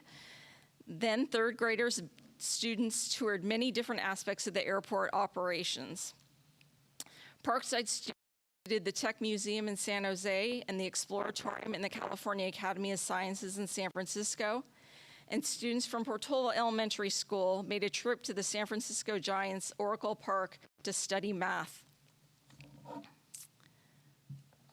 The Music Education Strategic Initiative was originally envisioned as a 3-year, $500,000 investment starting in 2017 to make music education a hallmark of San Bruno's public schools. Due to the challenges facing the school district with its leadership transition, as well as a challenging fundraising environment created by COVID-19, the foundation extended the initiative through the 21-22 school year. Last year, the board approved a further extension of the initiative at the request of the previous San Bruno Park School District interim superintendent, who wanted to jumpstart a new 6th grade music program at Parkside. The new set of music education grants includes $270,000 to the San Bruno Education Foundation to launch the new 6th grade music program, which allows 6th graders to participate in year-long music classes such as instrumental music, vocal music, and music exploration, with the goal of sparking a passion for further music instruction. The Cappuccino High School music programmers are receiving a total of $20,000. The grant funds will boost the high school music program by providing funding for transportation and other costs related to performances and competitions, replenishing the instrument supply, and instrumental vocal sectional coaching. In addition to our strategic grant making, we also run 2 in-house programs.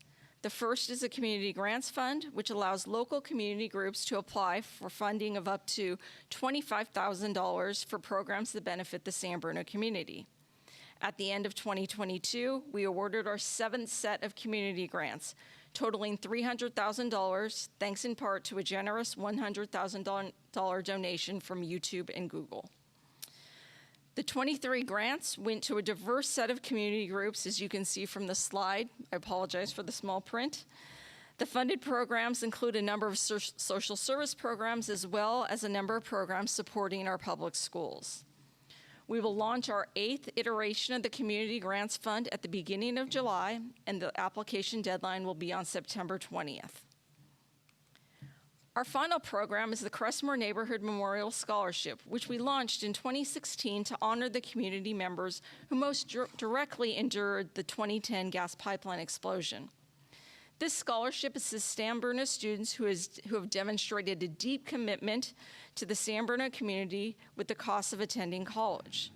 Last Wednesday, we honored our 8th set of Crestmore Scholars, 10 amazing young people who will receive college scholarships totaling $160,000. These impressive young people are inspiring and give us great hope for our future. Also, before we get to the budget, I want to note that the board continues to explore issues of diversity, equity, and inclusion and what that means for a community foundation. We also brought on board a fundraising consultant this past year to provide analysis of both the foundation's fundraising potential as well as the projected cost of implementing an active fundraising operation. Some of the key findings of the Partnership Research Group's analysis include: first, they found that the foundation has a strong track record of putting its assets to use. This creates standing in the community, and as such, the foundation can play a valuable role as a convener, which can help generate and direct future funds. Second, they found that there are indicators of untapped and undertapped wealth in San Bruno from individuals and companies, but they noted that giving capacity is only one part of the equation. They noted that while there is capacity for fundraising, it's not necessarily at the level of replacing the $50 million plus that have been spent of the original restitution fund, and we have to be realistic about what that potential is. The consultants view that potential mainly coming from local community members and businesses rather than outside funders, outside or national funders. Most importantly, they said that the purpose of additional fundraising must be defined by identifying needs and solutions as a precursor to assessing what fundraising is possible. We can't fundraise generically. It must be to address specific needs in the community that we have articulated. They instructed us that the next step would be a fundraising feasibility assessment by engaging potential donors to accurately measure what can be raised by the foundation. And notably, they said that the foundation's ability to raise charitable funds is diminished if it's perceived to be merely a fundraising arm of the city. There must be value added. Importantly, they also provided an overview of the resources, both time and money, that would have to be invested to launch a fundraising effort. Those resources include direct fundraising staff, as we are very leanly staffed right now with just one full-time executive director and a part-time program manager. It also includes the indirect costs of redirecting the executive to steward and solicit donors. Just pause. Is it not working?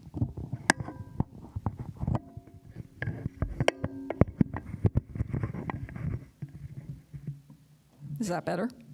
Absolutely. Okay, sorry. Those resources also include developing a fundraising program and realizing that it's a long-term investment. Results are often seen in year 2 or 3. It's not something that just you turn on a switch and you immediately have high-level fundraising results. As we will be paying out the remainder of the RAC grants, significantly depleting our assets, this year the board will be reevaluating the foundation strategy going forward.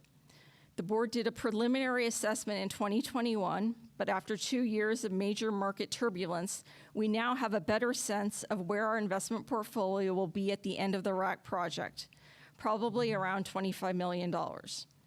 We'll be considering the foundation's program, investment, and operational strategies, considering what other major projects we might want to invest in as legacy projects, how we want to operate, how to structure our investment portfolio, and what we learned from our fundraising consultants. Fiscal year 23-24 will be a reset year of sorts, where we think strategically about what comes next, and our budget, as I will get to in a moment, reflects that.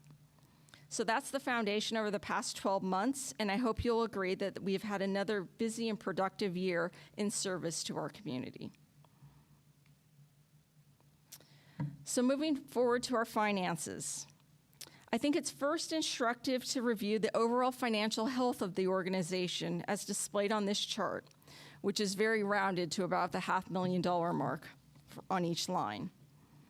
Remember that the initial grant from PG&E was $68.75 million in cash and 5 vacant property lots, then valued at $1.25 million. The city sold 3 of the 5 lots for nearly $1.25 million. The city then converted the remaining 2 lots into the revamped Earl Glenview Park. Total initial assets included the $69.8 million that was transferred to our accounts in 2016, as well as about $700,000 in cash that the city had transferred to us prior to that time to allow us to pay our bills. Investment gains are on the investment portfolio, the funds managed by our investment advisors at Sandhill Global Advisors. Donations and other income are funds that we received and spent, but they never flowed to our investment portfolio, but they are worth noting. Even without active fundraising, we've brought in more than $1.5 million since about 2016. Total funds dispersed, those actually paid out, is about $52.2 million thus far. Our total expenses are $60.5 million as of April 30th, but we also had liabilities of $8.2 million, leaving a net distributed amount of the $52.2. Grants and scholarships hit our books as expenses when the grant agreements are executed and the scholarships are accepted. But many are paid out over multiple years, which is what results in the liabilities. In sum, the financial health of the foundation is strong. The foundation has benefited from a robust stock market, despite some recent unrealized losses with the current market volatility as well as inflation. But we've also benefited from prudent investment management by and guidance from our team at Sandhill Global Advisors, as well as solid fiscal management practices and policies by our board and staff. Our upcoming fiscal year budget should be reviewed in the context of this overall financial picture. I also want to note that our budget is not a typical nonprofit budget where the goal was for expense to equal revenues. Most nonprofit budgets are income-driven because the nonprofit is able to spend only the funds it expects to bring in that year. But for us, because we have had an ample investment portfolio, our budget is expense-driven. Our budgeted income consists mainly of transfers from our assets to our operating budget to cover our cash needs during the fiscal year, along with a relatively small cohort of donations and interest income earned on our operating funds. We do not seek and typically do not achieve a balanced budget, as our cash needs do not necessarily match our recorded expenses in a given year. Again, that's because we record grant and scholarship commitments as expenses at the time those commitments are made, but the grant and scholarship payments are often paid out over several years. As a result, the fact that in the next fiscal year, our funds available for operations are not equal to our expenses should not be a cause for concern. The calculations for our expenses and funds available for operations should be analyzed separately, as they are based on different factors and needs. Let's start with our expenses. We have 3 categories of expenses. A couple things to note. We will get to our direct program expenses in more detail in a moment, but let me note on this slide that the direct program expenses are lower in the next fiscal year as we go into a reset year where we will be reevaluating our strategy while we pay out the remaining RAC grant payments. Our personnel expenses are slightly higher, taking into account cost of living increases for staff. Non-personnel support costs are expected to be higher next year, mainly due to a combination of both budgeting based on contract ceilings and providing flexibility for unanticipated expenses, as well as several new expenses. Budgeted amounts operate as ceilings, and I am very cost-conscious in all purchasing decisions so that actual costs frequently turn out to be lower than the budget projections. Please note that in 22-23, actual non-personnel support costs are projected to be about 18% or $37,000 lower than the budgeted amount. I'm not going to go through every expense line in our budget, but they are detailed in my staff memo, and I'm happy to answer any questions at the end if you have questions about specific line items. Let me further elaborate on our direct program expenses. As you can see, we have our regular outlays for the Crestmore Scholarship and the Community Grants Fund. If we receive any earmarked donations for those programs, those allocations could increase with board approval during the year. Our strategic grants are budgeted at $500,000. This is a placeholder for potential strategic grants and could be used to fund one or more strategic grants, giving the board the flexibility to consider opportunities that arise during the year. With the foundation set to disperse all remaining RAC grant payments, the board will be revisiting its post-RAC strategy, as I mentioned before. While the board thoughtfully deliberates its strategies and priorities once the RAC project, the foundation's most significant legacy project, is completed, the $500,000 placeholder allows us to make some meaningful small to medium-sized investments this year, while also identifying potential major initiatives in the coming years. For other grants, we typically budget $10,000 so that we are able to respond to some community grant type requests that are urgent and come outside the normal community grant cycle. So those are our program expenses. Here's the breakdown of our income. We typically budget operating income to be low. We don't currently expect any donations, but that may change during the year as it did this year. Miscellaneous income is usually unexpected, and those typically come up when a grantee returns a portion of a grant that was expensed in an earlier year. Interest income, which I'm noting is just on the funds in the operating accounts, not our entire investment portfolio. That is difficult to predict and is relatively small regardless.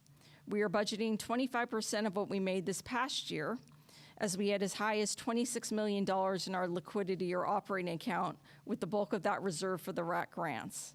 And again, in the grand scheme of things, it's still a very small part of our cash inflows. Most of our operating funds come from our transfers from investments.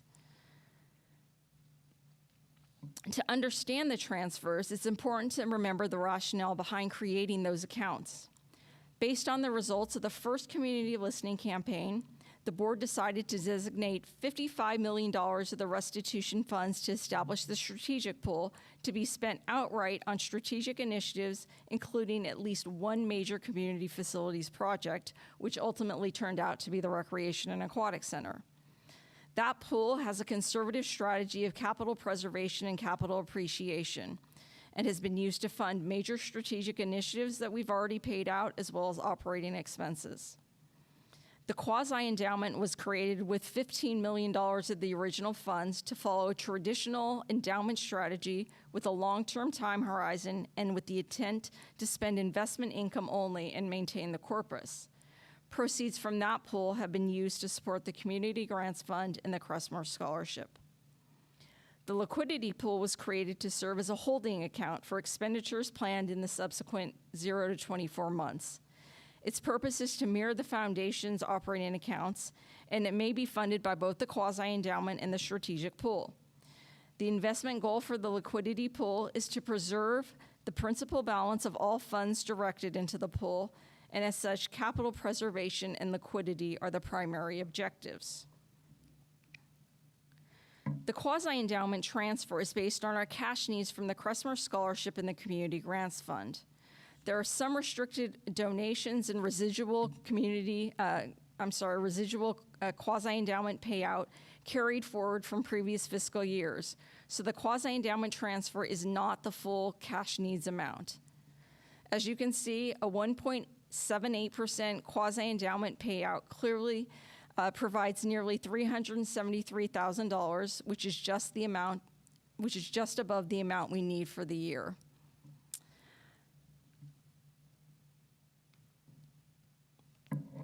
For the past couple of years, the main driver behind the transfers from the strategic pool was the remaining set of RAC grant payments. But in anticipation of all remaining Recreation and Aquatic Center grant payments being out by the end of the next fiscal year, we have already transferred all funds necessary to fulfill those commitments to the liquidity pool. So of the existing liquidity pool balance, $8.6 million is already earmarked for the remaining RAC grant payments. As a result, no transfers are needed this year from strategic to liquidity for the RAC. Rather, this year, the entire strategic payout will be used to cover cash needs for other strategic grants and operating expenses.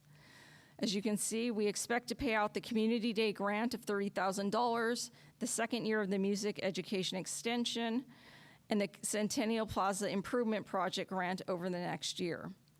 We are also putting in the placeholder of $500,000 for other strategic grants, as mentioned earlier. We also expect to pay out all operating expenses during the year. That leaves us with total strategic cash needs of $10.2 million. Of that amount, $8.9 million will be covered by the carry forward from the current fiscal year. Operating income will be about $17,000, and we always include a buffer of about $100,000 to give us some wiggle room. This results in a strategic payout of not quite $1.5 million. So that is our budget for a fiscal year 23-24. Last Wednesday, the Foundation Board of Directors approved a resolution that did, going in the wrong direction. The Foundation Board approved a resolution that did 4 things. First, it approved the budget I've just presented to you. It also improved the quasi-endowment payout rate of 1.78%. It also approved the transfer from strategic pool to the liquidity pool of $1.44 million to cover our cash needs. And then it directed me to submit the budget to the City Council for approval, which I'm doing tonight. Note that all of the transfer amounts are ceilings. The budget resolution also gives the executive director the discretion to divide the transfers into smaller increments, set the timing of the transfer of those increments, and to transfer less than the approved amount based on the foundation's actual cash flow needs.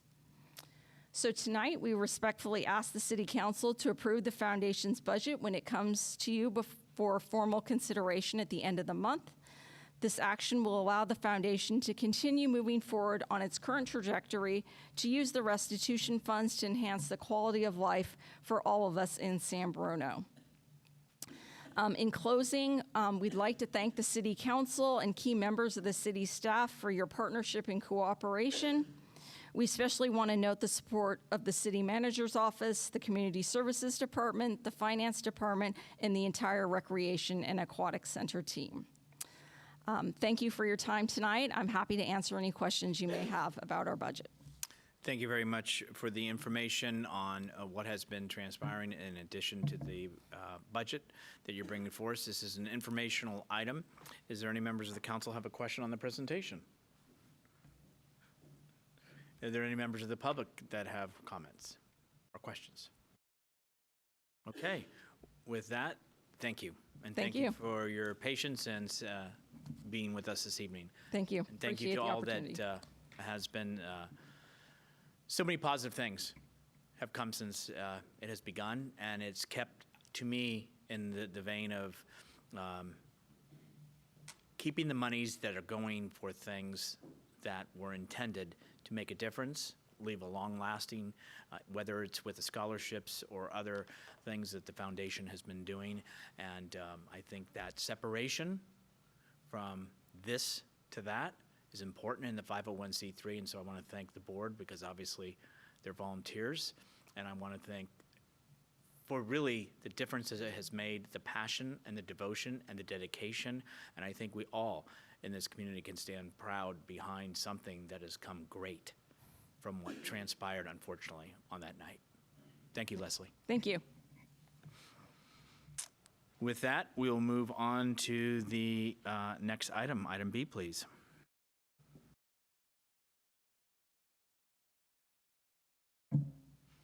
Thank you very much. And we will turn it over to the Assistant City Manager, please. Yes, hello. Good evening, Mayor and City Council.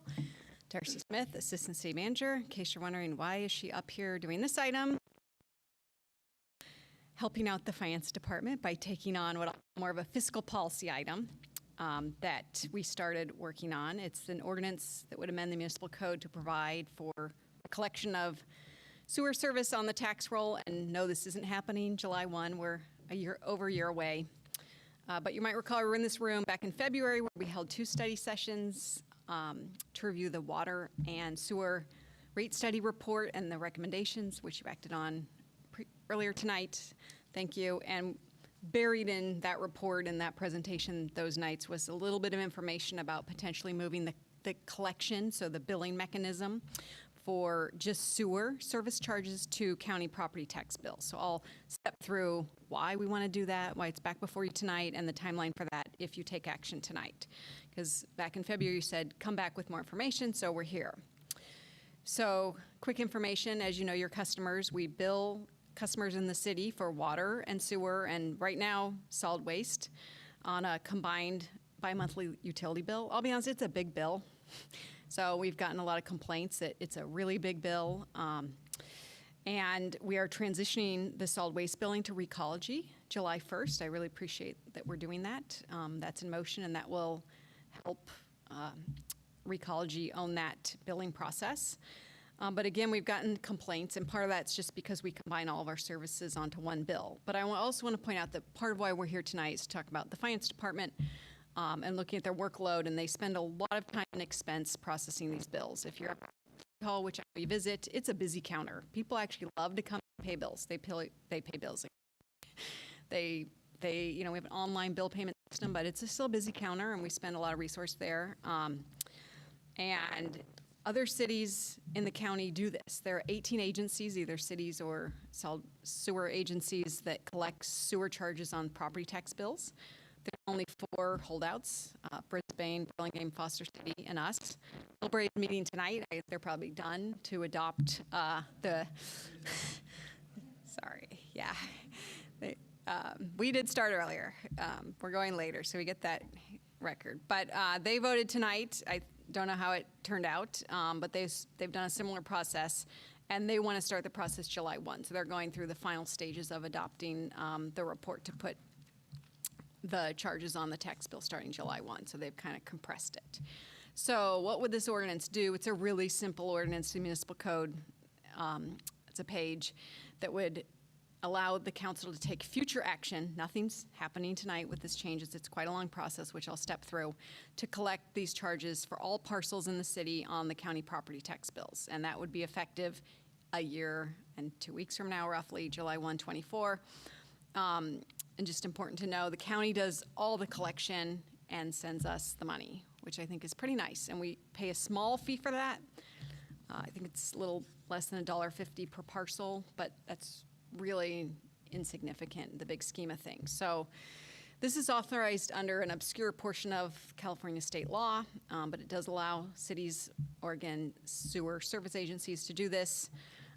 It's an arduous process in that we have to prepare an annual report and hold a public hearing. But what we get out of that is that the county guarantees 100% revenue recovery. You can tell that gets me really excited. Well, why?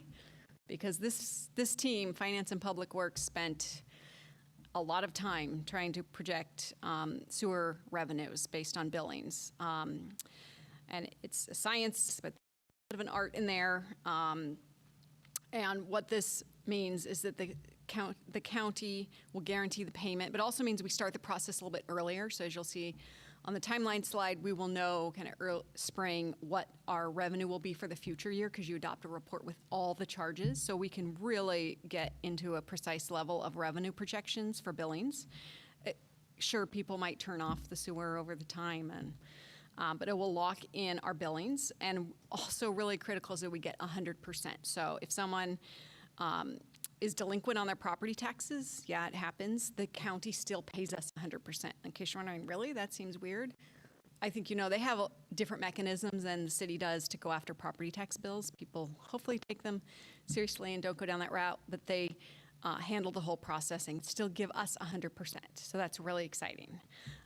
What do we get? A more stable and guaranteed revenue source, which again, I think helps your jobs. When we come to you and you ask us, how confident are you in those revenue projections? We can say, well, you just held the public hearing to adopt the sewer annual report, and we're 100% positive we're going to get all that money from the county, and it's in a law, so they'll guarantee it. And I can just tell you again, having been through this for the last few months, that it would help us a lot.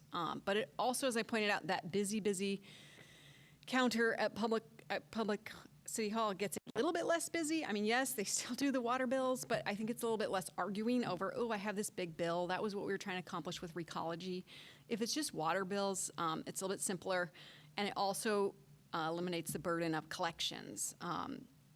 So what we'll do to finance, I think, will just help free up a little bit more staff time that they are currently spending on billing, processing payments to prioritize more essential work. Because they are a lean department, and this is kind of honestly just busy work. So what would that accomplish? Well, I think more efficient service delivery, better use of staff resources, and it will also implement the City Council priority focus area of growing city revenues to help our fiscal stability. Again, we'd get 100% revenue capture. So there's some implementation details. We talked about them in February. You brought them up, the fixed income, and how does this work if you go from bi-monthly bills to biannual bills. We analyze that a lot. That's why we're here with a one-year transition, so we can notify folks that may want to switch from maybe a tenant billing configuration, because it's going to be on the property bills, which means the owners pay it. But we think it'll be a good one-year lead time to provide the transition. And I talked to the Millbrae finance director, because he ran some community meetings recently. We also talked to Redwood City that did this a few years ago. Yeah, there's a little bit of confusion, but when you clear up, hey, you're not being double charged. I think that was the confusion in Redwood City when this was rolled out. Like, no, you're actually not paying it on your bi-monthly bill. You're paying it biannually. A lot of the concerns went away.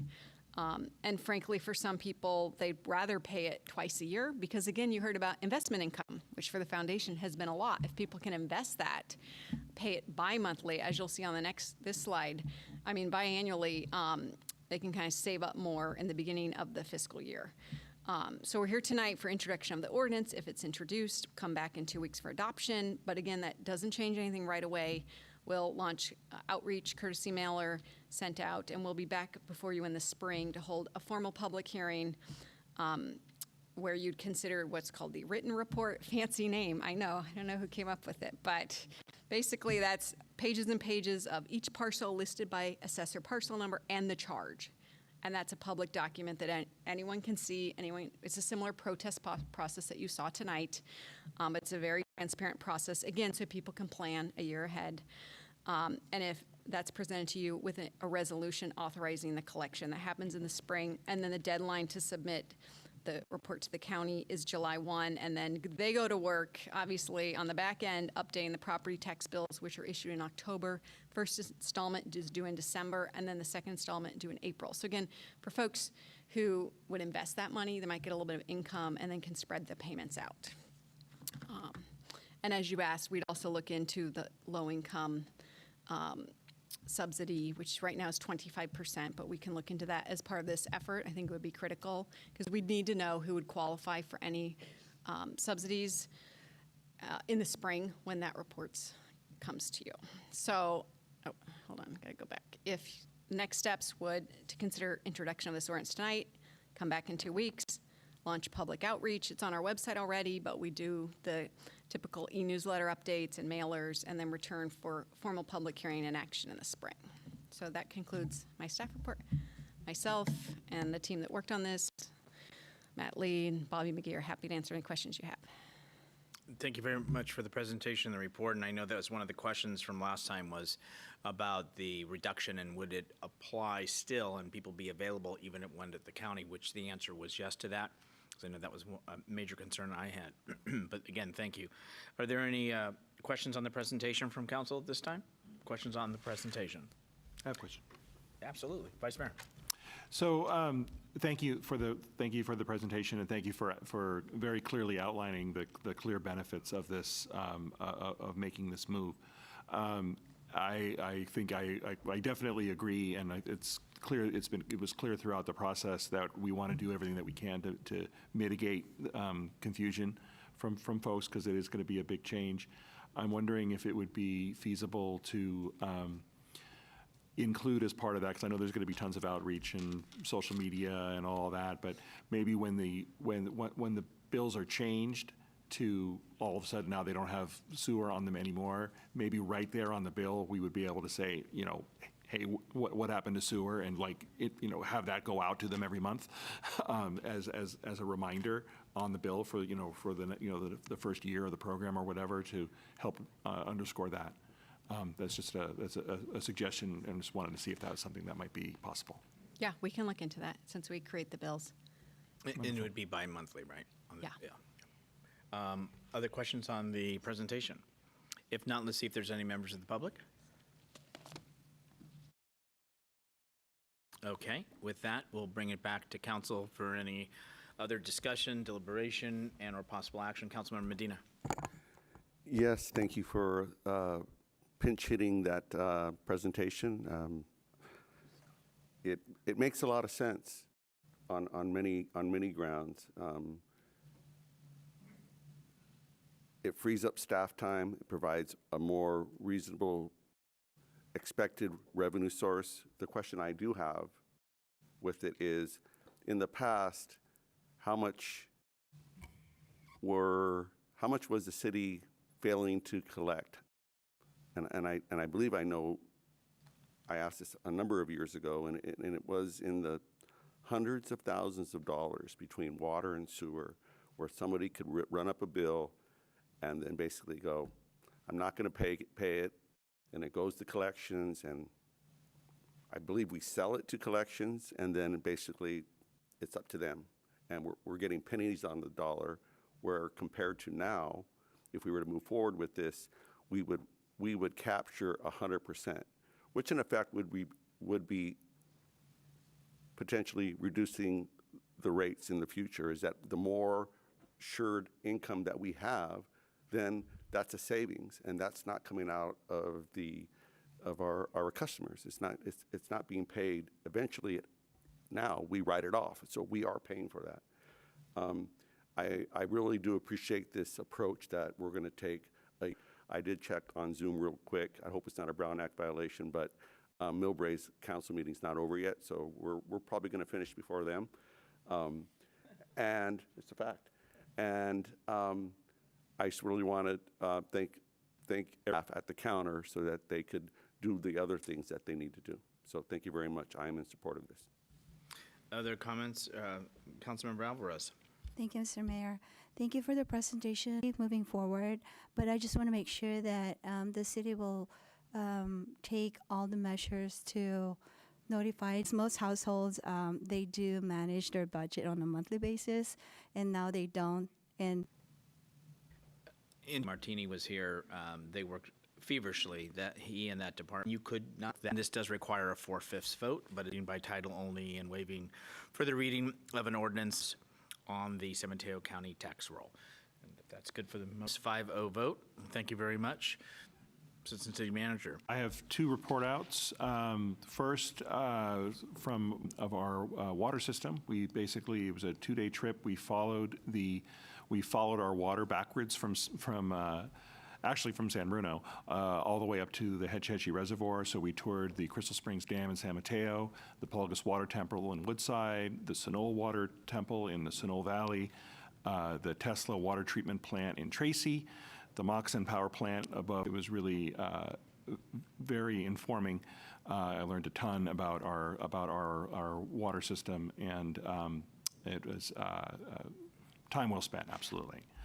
And then just briefly, Councilmember Salazar and I met as the Cybersecurity Subcommittee. We met with staff yesterday and received a very informative presentation on our San Bruno systems. And just want to thank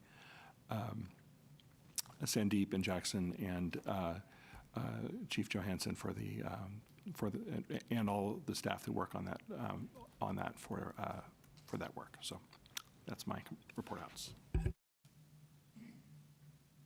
For myself, on May 25th, the county had the City Selections Committee meeting to appoint or elect persons of interest in the county to various positions. All of those that were currently held those titles in the county reapplied. There were no other nominations, and so they were all approved for continuation within their existing positions and titles. On May 25th, I went to the LMPG workshop, which was in Palo Alto. First time that group had been in person, and would break out group sessions on grade separations within San Mateo County and Santa Clara County, which was interesting to get all those parties together to see the needs and to have everything mapped out.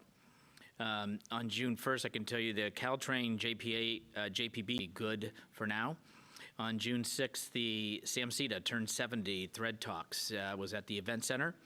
We had the ACM and the Economic Development Manager and myself representing the city of San Bruno there, which was very enlightening.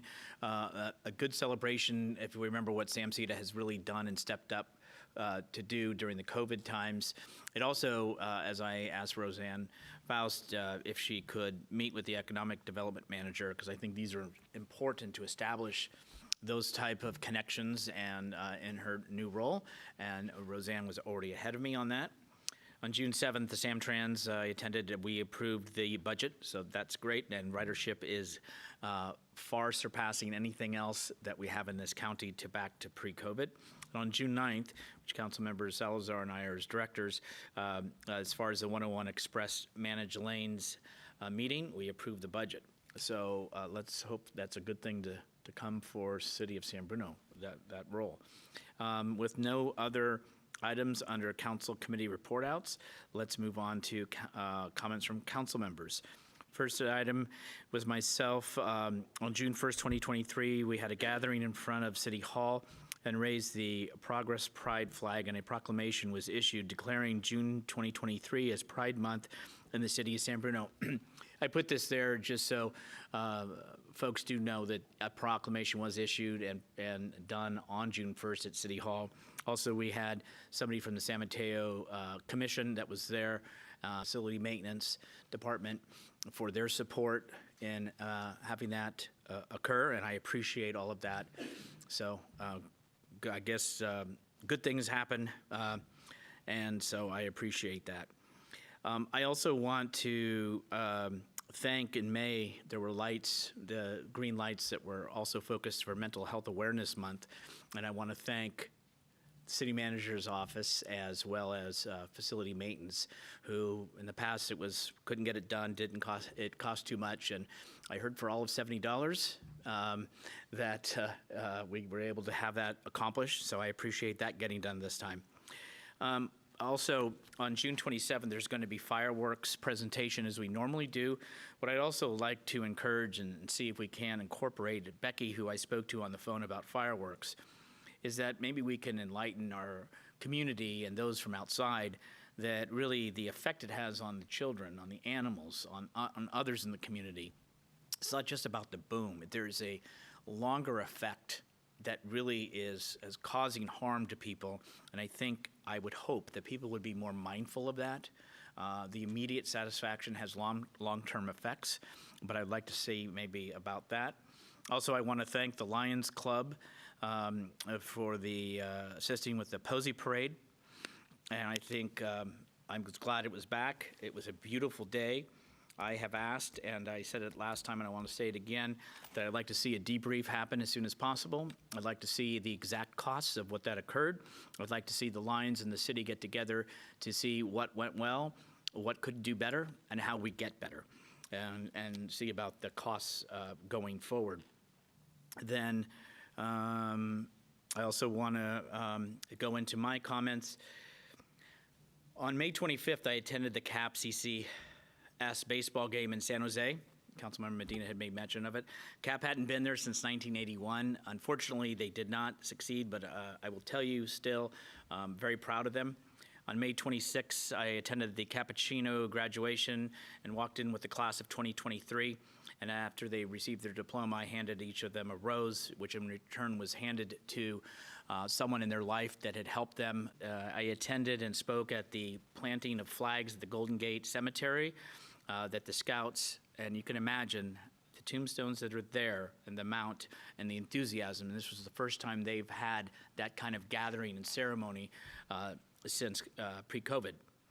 And then on May 29th, I attended and spoke at the Golden Gate National Cemetery Memorial, and I want to thank the Avenue of Flags. On June 2nd, I attended and spoke at the St. Robert's 8th grade graduation, and I do want to commend the fire department, I should say the San Bruno Professional Fire Association, for the pancake breakfast, which I think they had around 350 persons, which is new. I mean, not new, but it's a new number.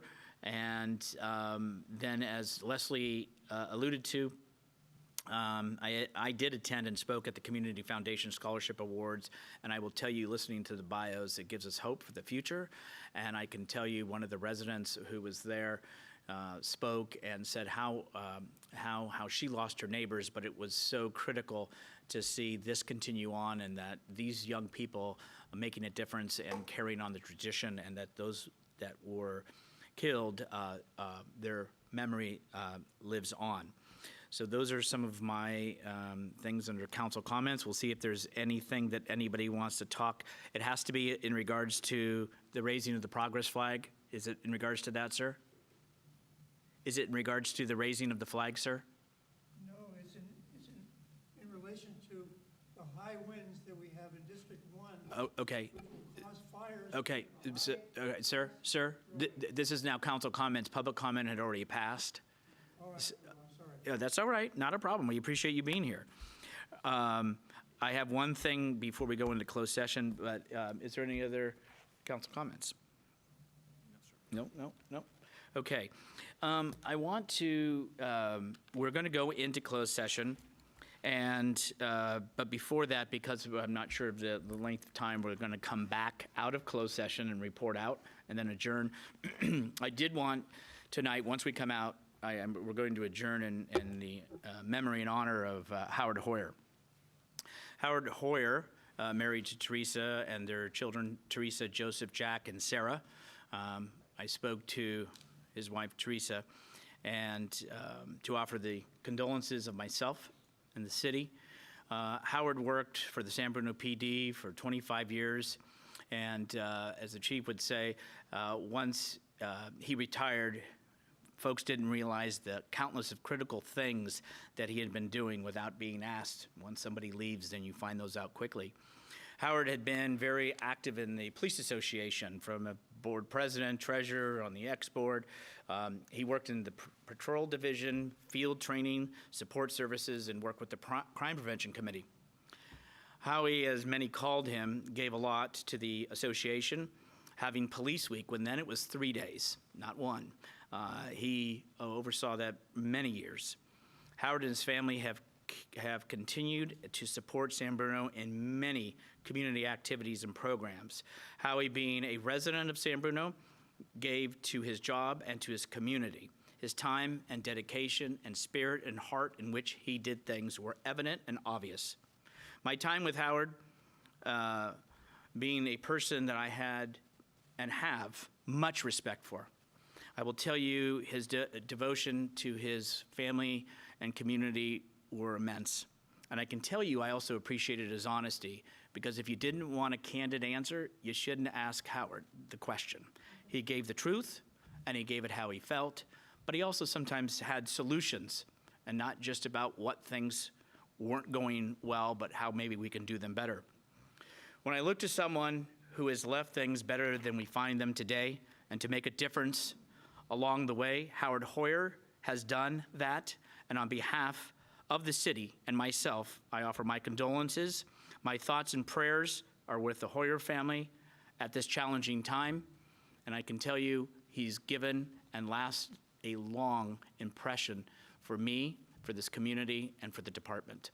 So to the Hoyer family and Teresa, my thoughts are with you. With that, we're going to go into closed session. May I make a quick comment? Okay, on that? No, I just wanted to ask before we move into closed session, is just a question for the city attorney. If there's council concurrence, can we go back to item 4, public comment that's not on the agenda, to hear a public comment, or is that ship sailed?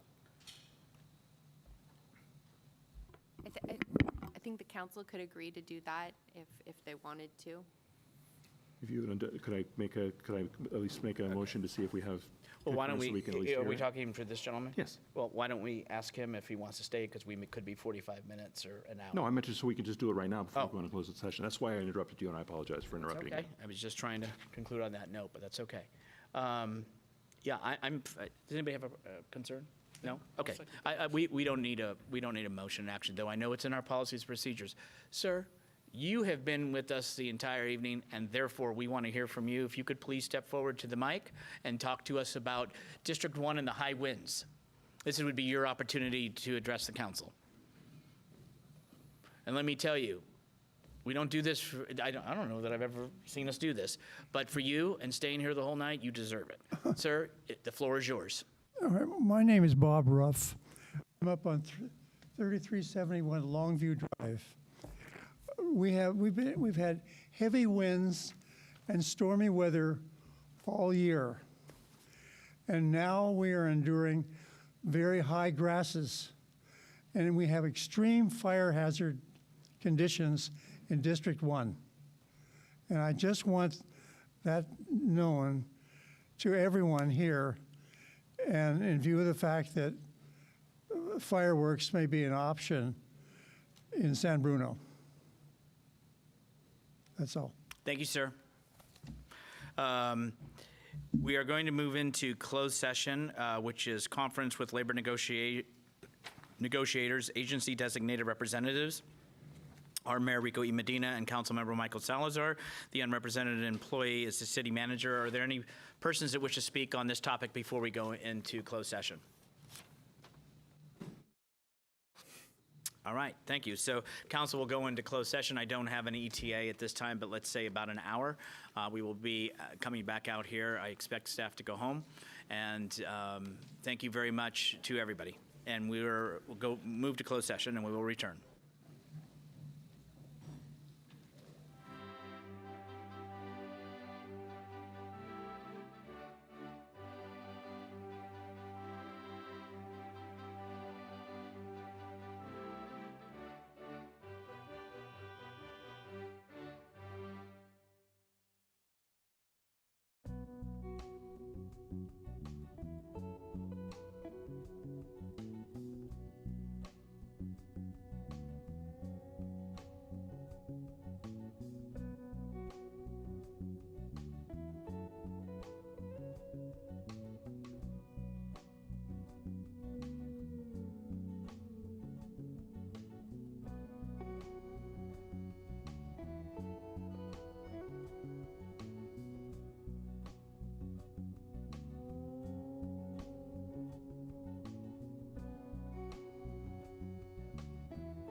Good evening. The City Council has returned from closed session. There is no reportable action. Therefore, we will have adjournment, and we will adjourn in honor and memory of Howard Hoyer. And the next regular City Council meeting will be held on June 27, 2023 at 7 o'clock right here at the San Bruno Senior Center. So if I could ask us all for a moment of silence in honor and in memory of Howard Hoyer.